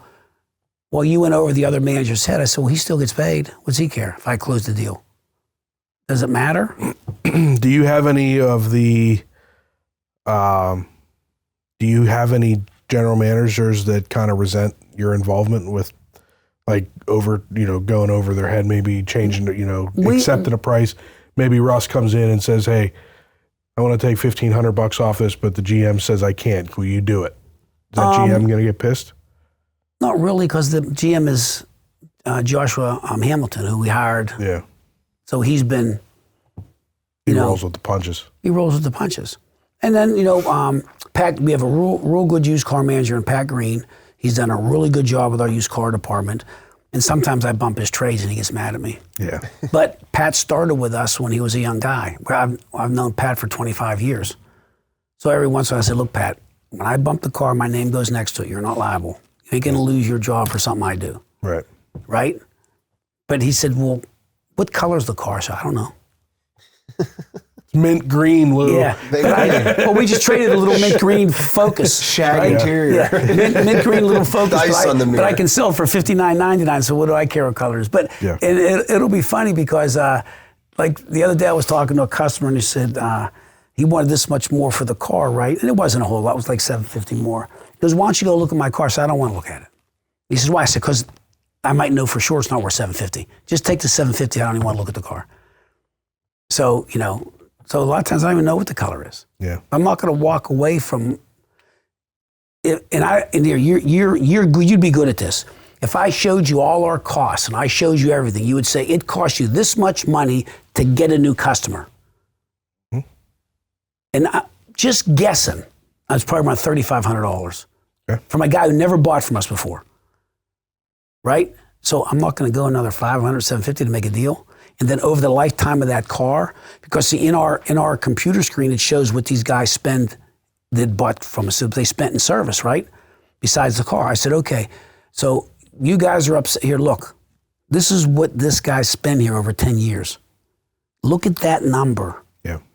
And I was almost going to take a picture of the page that was on, not showing the customer, to send some TikTokers because their car guys, you went over your manager's head. I said, look, our store's different. If I'm working, I shake hands with everybody there. I said, everybody, before they leave, I shake their hand. So first thing I'm going to say is, hey, Jerry, why didn't you do a deal? Well, they didn't give enough for my trade. Oh, come on, Jerry, let's go. Then I'm going to say to my manager, why didn't you get me? Nah, I had to make Jerry sit down again. Yeah. I don't want to make Jerry sit down again. I just want to do the deal. Just do the deal. If it's reasonable. Right. Now, if we're talking about $3,000, I mean, I can't be that far off on a car. Right. You know, and that's exactly what I tell someone. I just say, look, I like your style, Jerry. You want to make sure you get the best deal. Yeah. I said, I can't do $3,000. Yeah, you can't come in to try to buy an $8,000 used car and leave with Lincoln Navigator. Right. I mean, but people, and they laugh. Let's not give away cars. I have Rock'em Sock'em robots there too. You ever bring them into the negotiation? I bring them in. So I can't make a deal. I can't give you any more. I like you.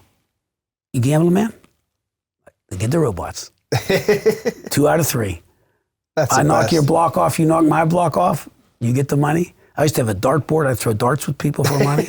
You would do the coin flip? No, I never did the coin flip. That's George's thing. I told my salesman a story, and people think I make stuff up. I don't make anything up. I just have a lot of stories. So years ago, we had a Nerf hoop at the gym, at the place, and we would let people shoot for rust proofing. They wanted it free. So this college girl basketball player came in to buy a car, and we were off on the deal. I said, all right, you make 8 out of 10 free throws with the Nerf, you get the deal. All the salespeople, everybody, she makes like 9 out of 10, right? So she gets it. 20 years later, this girl comes into the dealership and says, is Mr. Biondi here? Because he wasn't Mr. Biondi back then, he was Lewis. Is he here? He's here. I shot hoops to get the deal. He goes, Christy said, oh my God, he told that story. We didn't believe him. She goes, yeah. They brought me on the phone and I shot the hoops to get the deal I wanted. And so she came back and bought a used Infinity off us. Nice. So, but I mean, so you said, do I have fun? That's fun. Yeah. It's fun. It's fun to see somebody get a good deal. It's fun to watch somebody bring their children in to get a car. It's fun for me to help somebody buy a car at smell. I sell a lot of cars for smell. Do you? And me and my dad and Bud were like this. Okay. So when Bud passed, man, it was really hard on my dad. Is that just Bud Senior, 3 years ago. Okay. Mark just died. Me and Mark were like this, so I grew up with them. I heard about that. And he died I talked to him the day before. So then Jeff dies 6 months later. I heard. The brother. Yeah. So, but we had a car show in the summer, and I wanted to invite the Smells to bring, if they wanted to bring a Raptor down or something, because we let Sam Ivino from Chevy brought up a Camaro, because I don't care about stuff like that, right? They're all friends of ours. Sure. So I got a call back. I said, Jeff, I was just calling you to. It was his wife telling me he passed. He went to work and didn't feel real good. Went home from work and got sepsis and died. Jesus Christ. In 6 months too. So the brothers owned the dealer. Well, now Jeff Jr. Okay. And his nephew Marcus. Okay. And then there's another one of the Smell maybe girls involved. But are they going to keep it, you think? Oh yeah. Okay. That's their. I mean, it sits in their blood. Okay. Yeah, these things are like families. Bud started with Mercury, but that's his dad. Bud Senior had Mercury. Then Bud took it over, and that's how him and my dad became friends. Okay. But we used to have steak and bean contests with them. Yeah. So we would have a contest for the month, and whoever won would get steak, and the other people would sit across eating baked beans. And then we'd have throw for darts for or win prizes for the salesman. But what's the Ford dealer next to you? It's Cochran now. It's a Cochran. Mm-hmm. Cochran, ready to sell. Hit us up. Well, don't he think just Cochran me sells. and my wife went to that place in Ohio, and we're driving there. It's called the Grand Resort, and he owns every car dealership going down the strip. You know, Bought them all, yeah. Wow. And I think he got them other places too, but I was shocked because I didn't know that, because I'm not in that. Like, I don't talk to other car people. Call him up and say, what's one Ford dealership amongst friends? Well, I call this guy all the time, the guy that handles all that, Denny Patton. Tell him, Denny, come on. I'm putting you under the gun, Denny. Let's go, We Denny. need that Ford store, Denny. We'll overpay. We'll overpay Denny. sock 'em robots Yeah. for the difference. But but Denny used to be our Mitsubishi rep. Okay. He's a really good guy.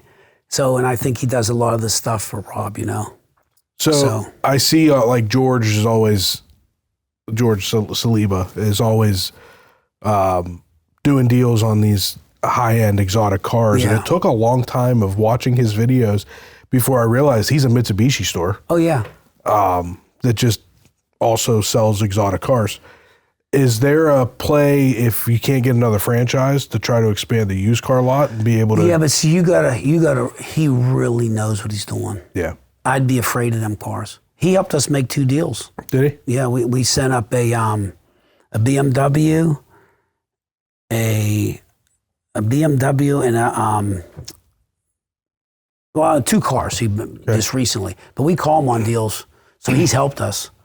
And he's a good guy. But his brothers are there too. His brothers are sharp, and each one of them has like a niche. And then the father's really sharp. I mean, I love listening to the dad talk, because it was like hearing my dad talk. Yeah. You know what I mean? So they'd be very hard to imitate, because it's a perfect storm. Mm-hmm. It's a family all working together. So, sometimes family can say things to each other that you can't say. Yeah. And still the patriarch is still there. Yeah. So That's when the big thing. The patriarch in that kind of an operation, and see, the Mitsubishi, the new store allows them to have different banks. They can finance through Mitsubishi. They can floor plan through Mitsubishi. So having a new car franchise allows you to do other things with used cars. Well, so Mitsubishi's floor plan will expand onto the used lot too? Sure. They'll do all If you're of it? good. Yeah. If you're, you pay your bills. Right, sure. Yeah. Well, does Lincoln, Like, I never see them sell Mitsubishi. do you use a floor plan or do you? Our new cars are floor planned and some of our used. Okay. And Lincoln or Ford Credit does all of it? Sure, they love it. They get 1% over prime. Right, sure. Right now that sucks, but yeah, it sucks for you. But yeah, okay. That's interesting. I didn't realize that. But And they give you 45 days free if you can sell the car.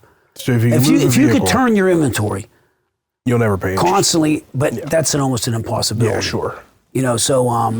But the idea is that if you have 3 black cars that are 100% identical, sell the oldest one. The oldest one should go on the showroom floor. So you all those little things, used cars, used cars age, they don't get worth more money unless they're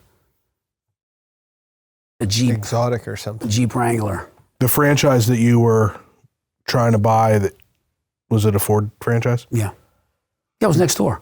Oh, was that one? That's what he said. I call them every month. Yeah, he wants I to go call up Denny the Patton every stairs. month. See? No, we got offered some other places, but There's only one. it makes sense. wouldn't Next work with doors. us. Now, you can't add a franchise to your existing building, though. No. Lincoln will it let has you to do be, that. Yeah, it has to be just Lincoln. Yeah.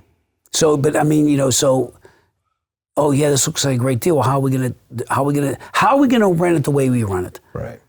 Because I'm not saying we're right in any way, but we only know how to do what we know how to do. That's like goes to like a lot of small businesses. Like they want to expand, but the problem is your core customer base, they come to see you. You know what I mean? Like, I don't want to sound arrogant, but when I had the retail counter, people came in and they would look right past my counter people. They'd be like, "Hey, Joe, come here." They want to show you. They want to talk to you. Well, my coffee shop's like that. Yeah. Biondi Biscotti. Anyway, Do you ever work I there? work up there, yeah. But we got a wonderful people up there, and but like my daughter has a lot of personality, so if I'm there, she's there, and it's just different. I mean, so You were saying something earlier about there's a big game going on at the Scopa. Scopo. What the hell? It's an Italian card game. It's Scopa means scoop, and so you play, and you cars have values.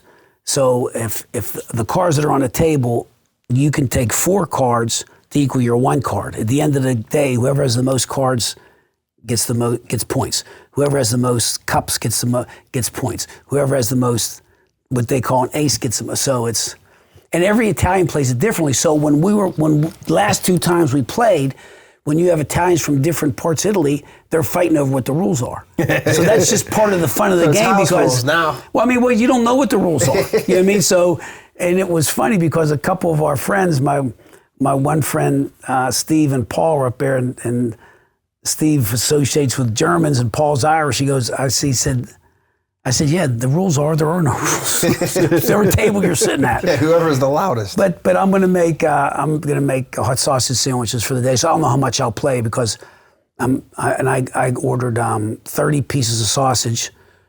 And where do you get your sausage? Joe's in Pitcairn. It's unbelievable. It's the exact same as my family's recipe. Yeah. Joe's in Pitcairn. Frankie's, they started selling at Labriolas now. They're down in Sharpsburg. Frankie's Italian sausage. Yeah, Labriolas makes it good too. Well, I don't need Labriolas stopped making their own hot sausage. Oh, so someone's making it for them? Right. See, I don't. Yeah. I don't make hot sausage. I don't like hot sausage. I like when we make sausage. Sweet. We use sweet sausage with hot peppers, and we don't put our where my dad's family's from. They don't put it in sauce, and it just boils. It's like boiled meat. We cook the sausage on the grill or in the oven, and then we mix the hot peppers in at the very end, and the peppers to get all the flavor together, and then.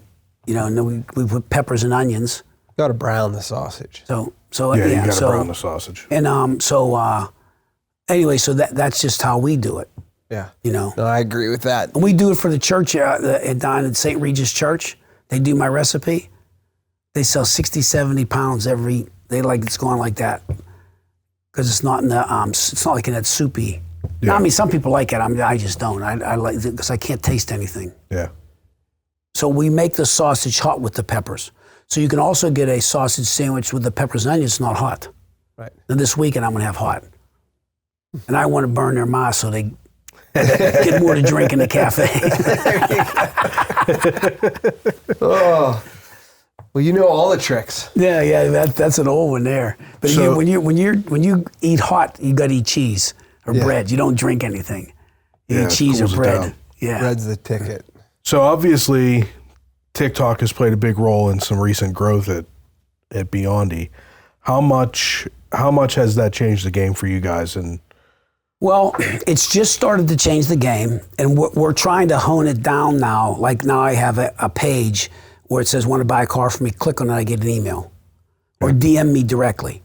But I answer I'm getting TikTok thumbs. I should poise it and come up with it because I answer every TikTok I get, I answer.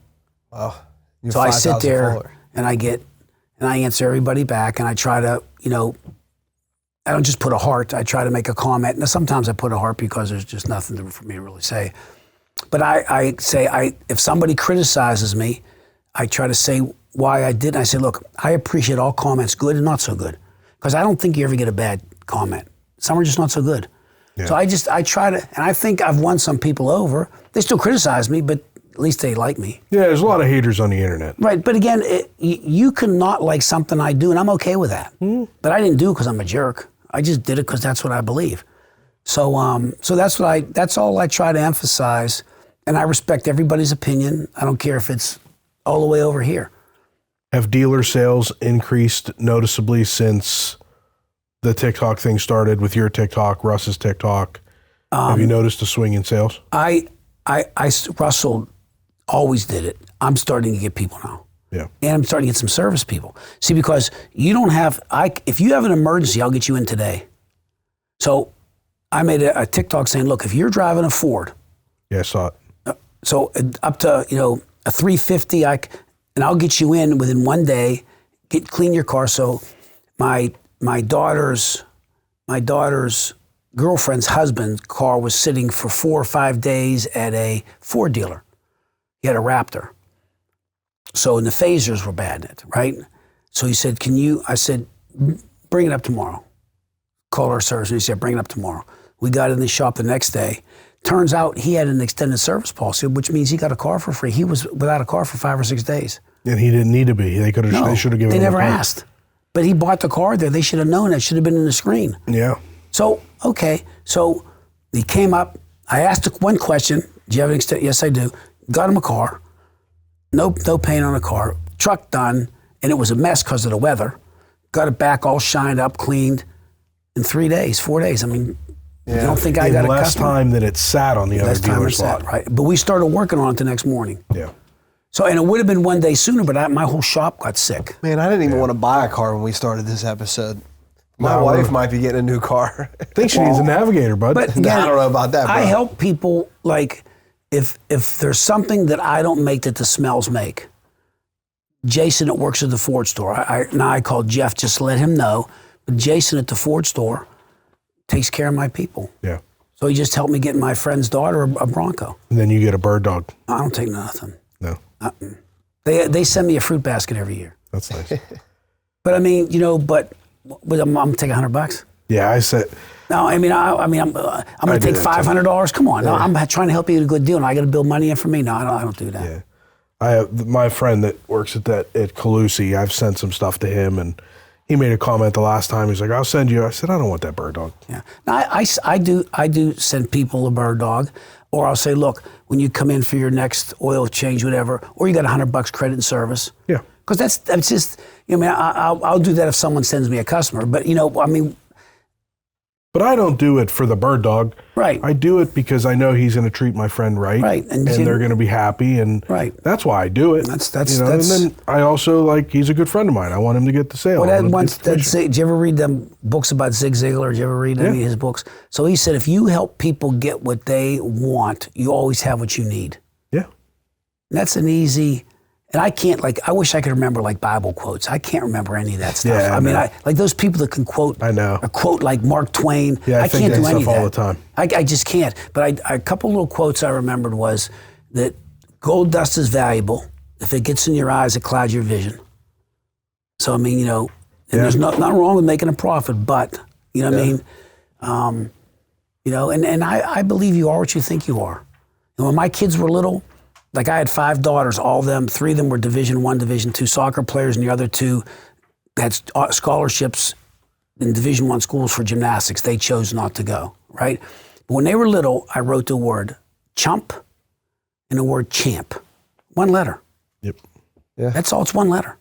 Some days you can be a chump. Just don't be a chump 2 days in a row. That's Right? Because, you can't be right. You sound can't be advice. perfect Yeah, We every can't day. be perfect every Yeah, day. don't Right, put so- too much pressure on you. But I was really tough on my girls when it came to that kind of stuff, and I had a coach, Coach New, and he was, Southerners have the best quotes.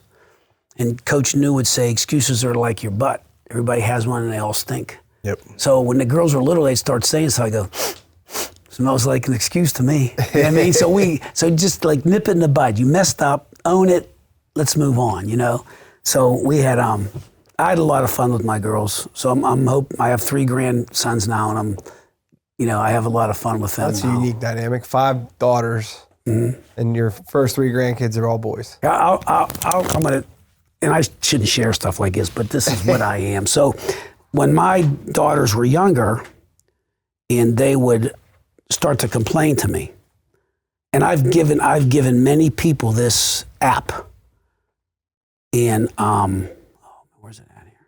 So anyway, they would start complaining to me about something, and I would be listening, and I would just turn this on. I'd say, oh, what'd you say? Oh, your teacher was mean. Oh, you didn't have.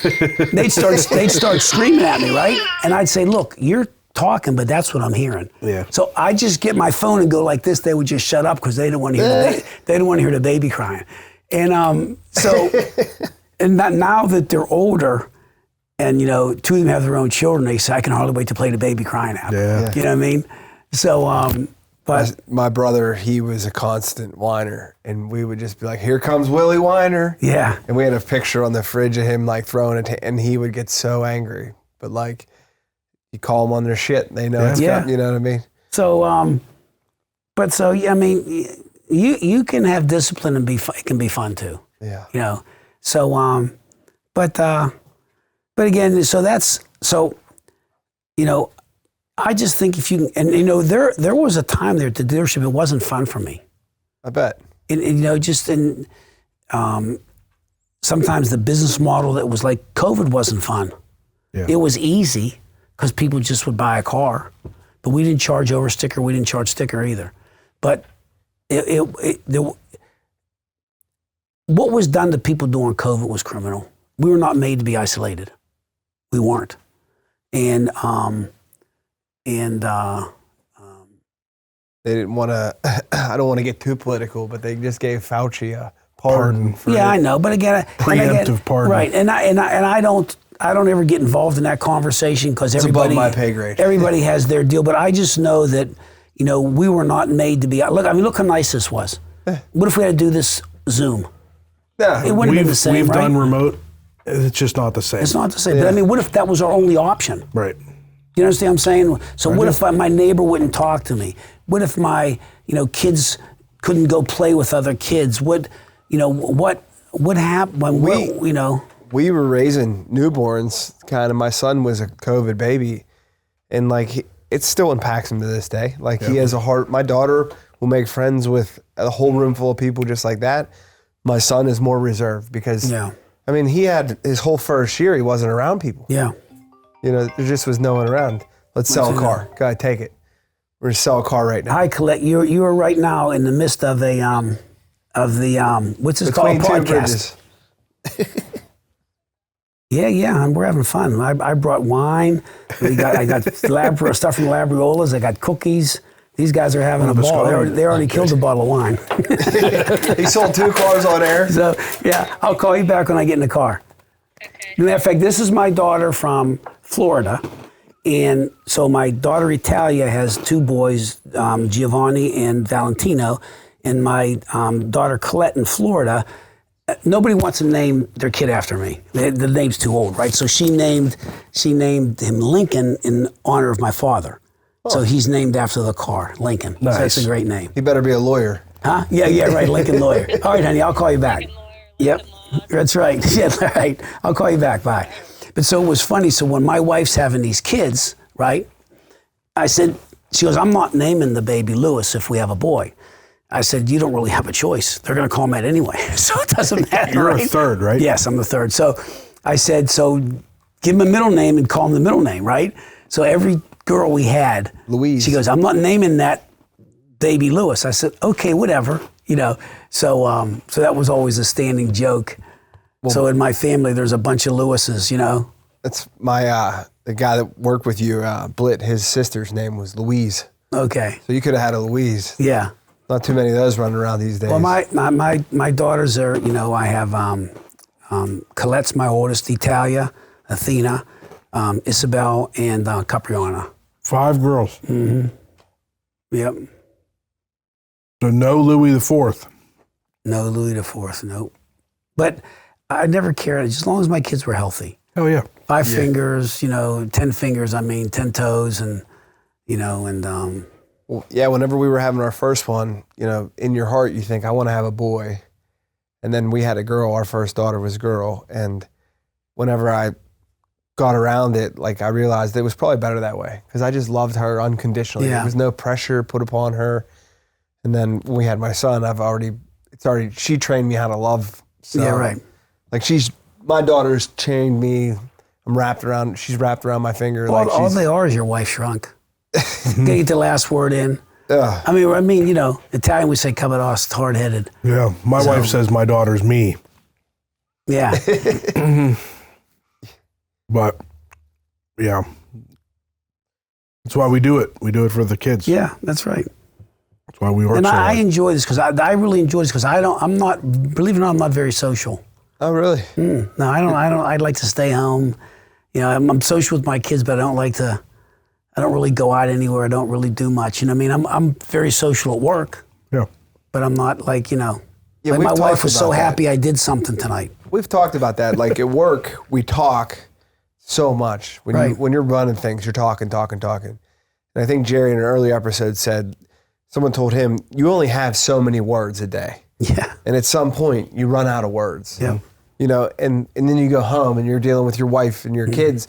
and at some point you need to just shut it off. Well, see, my wife has a gymnastics school, so now my one daughter is taking over the school, but they don't get home till 9 o'clock at night. My wife works every night till 9, Monday through Friday, and they're spotting people, they're throwing people.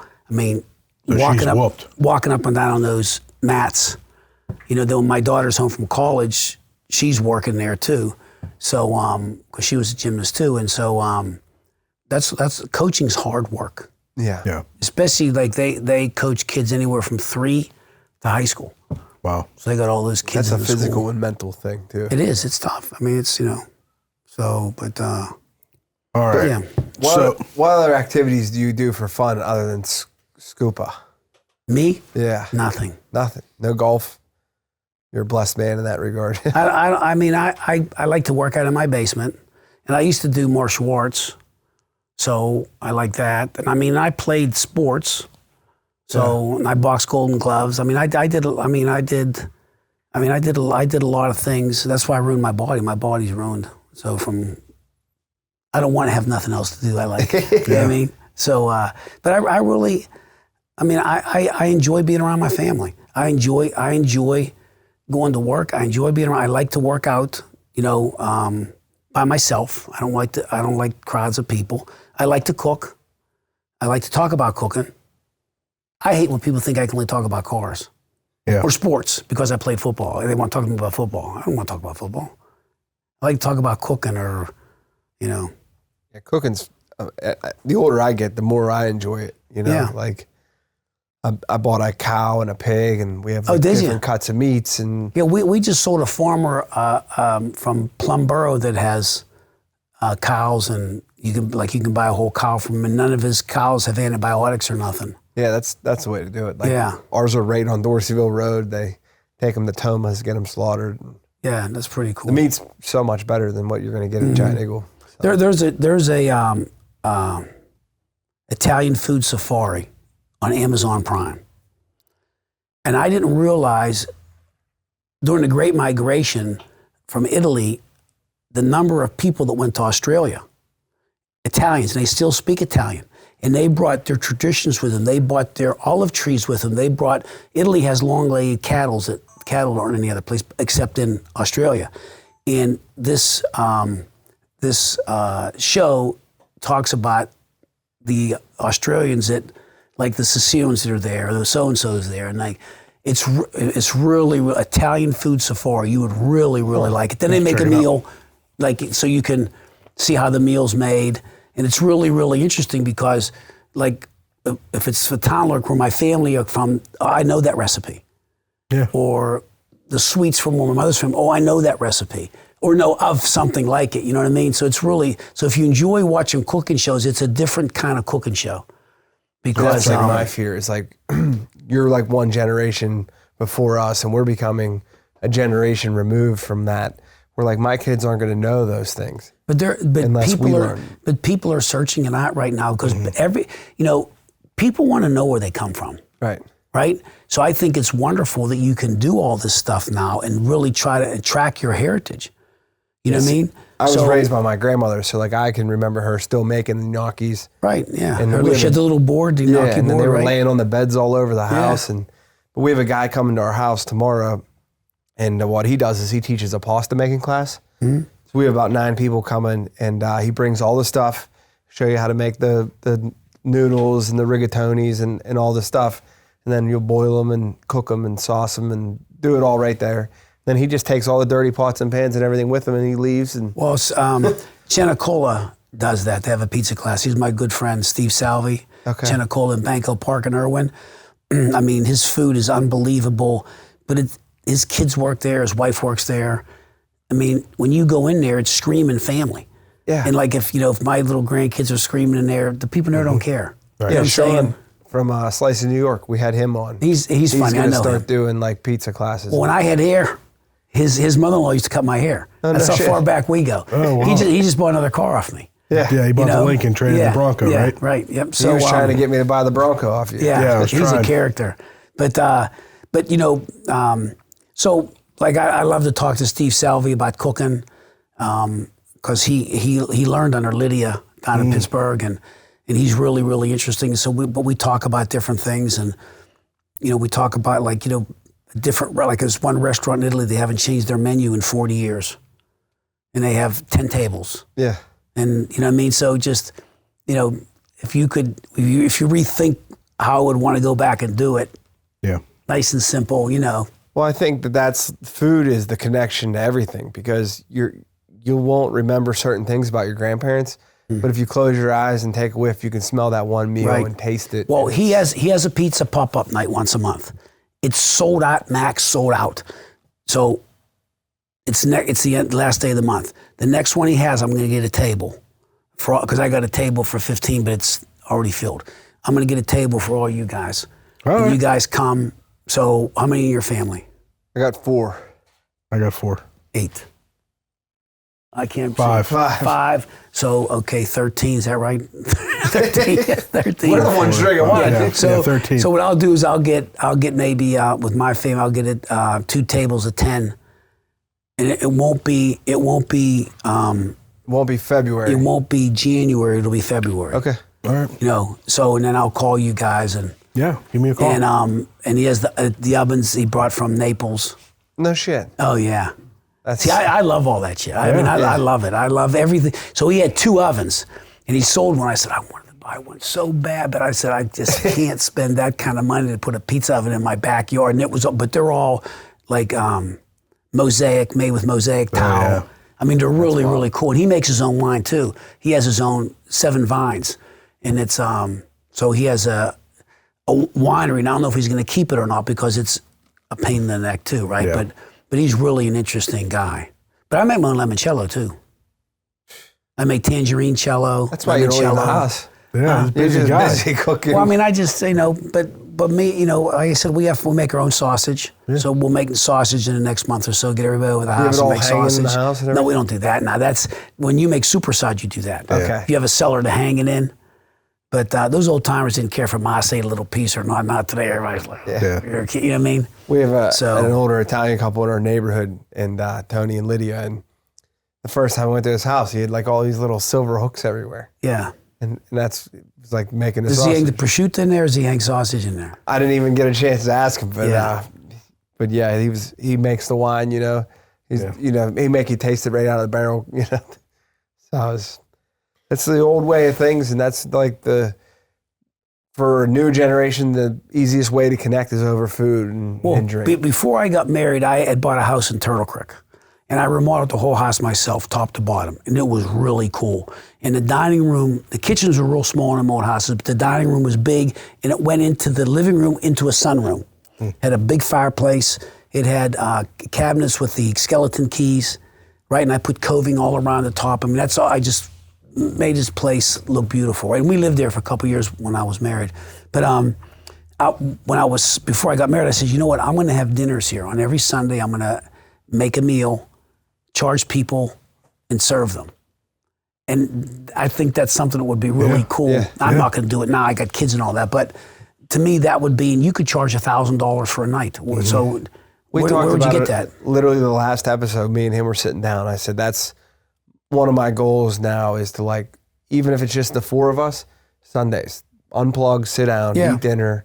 You'd like to do it every night, but when you own your own business, you never know when you're getting home. But it's Sundays, have the grandparents over, eat, break bread. Well, when I want you to meet Steve Salvi. Yeah. That's Because good. he's really cool and he's old world.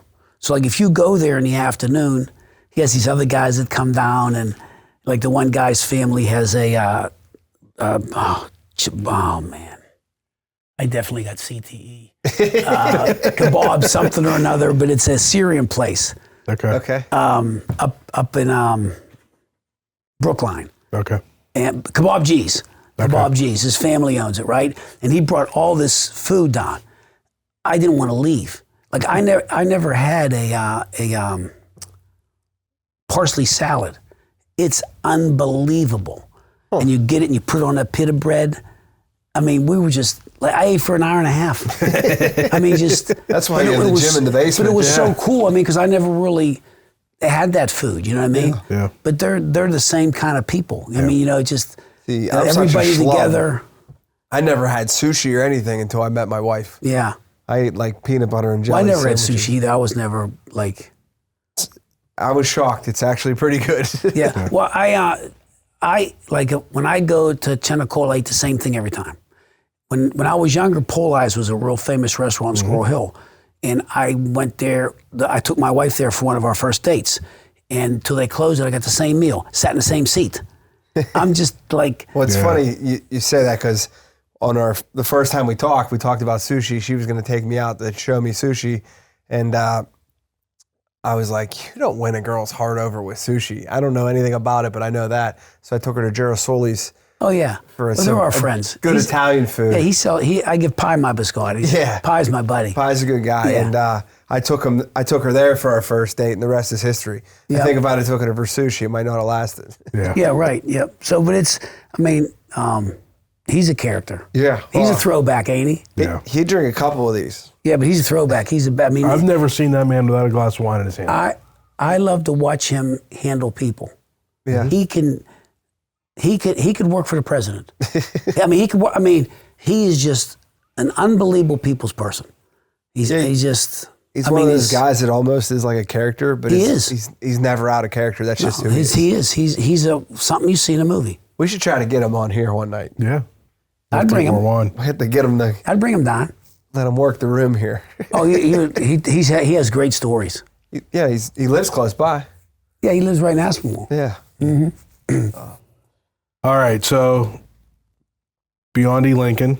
We didn't do anything today except bullshit. I know, that's what we do. That's why this works. Okay, so we didn't talk about business. Yeah, we did. I mean, it was A little good. bit, right? Talked about you, how you got here. Right.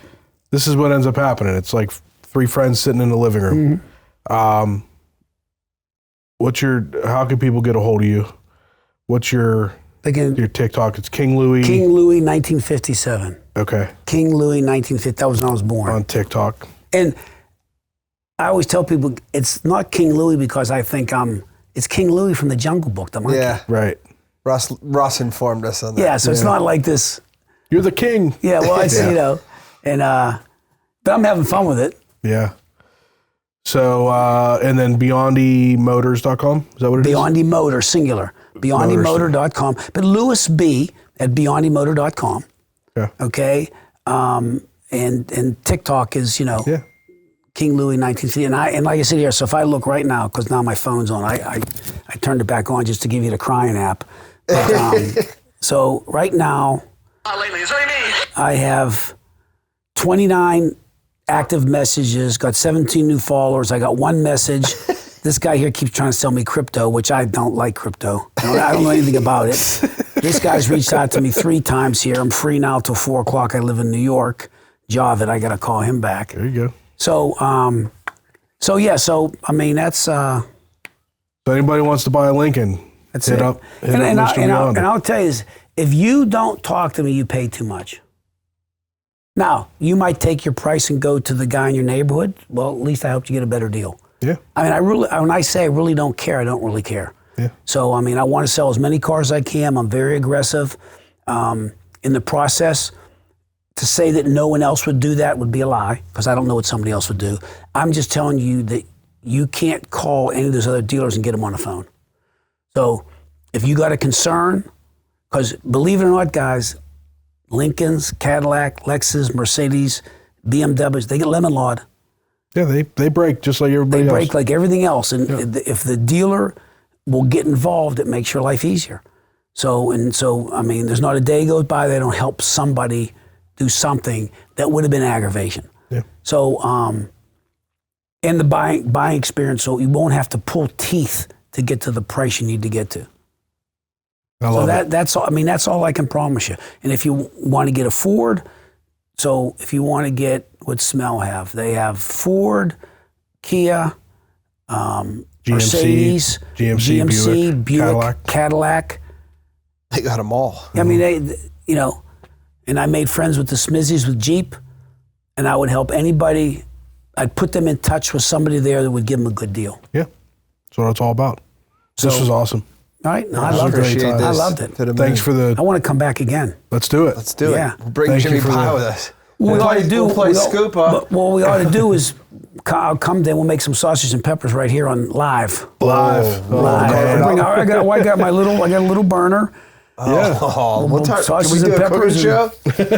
Episode 100? Yeah, well, that'll be a simple one. There's nothing to that. Yeah, I love it. We got no smoke detectors in here. We're good. Yeah, you're good.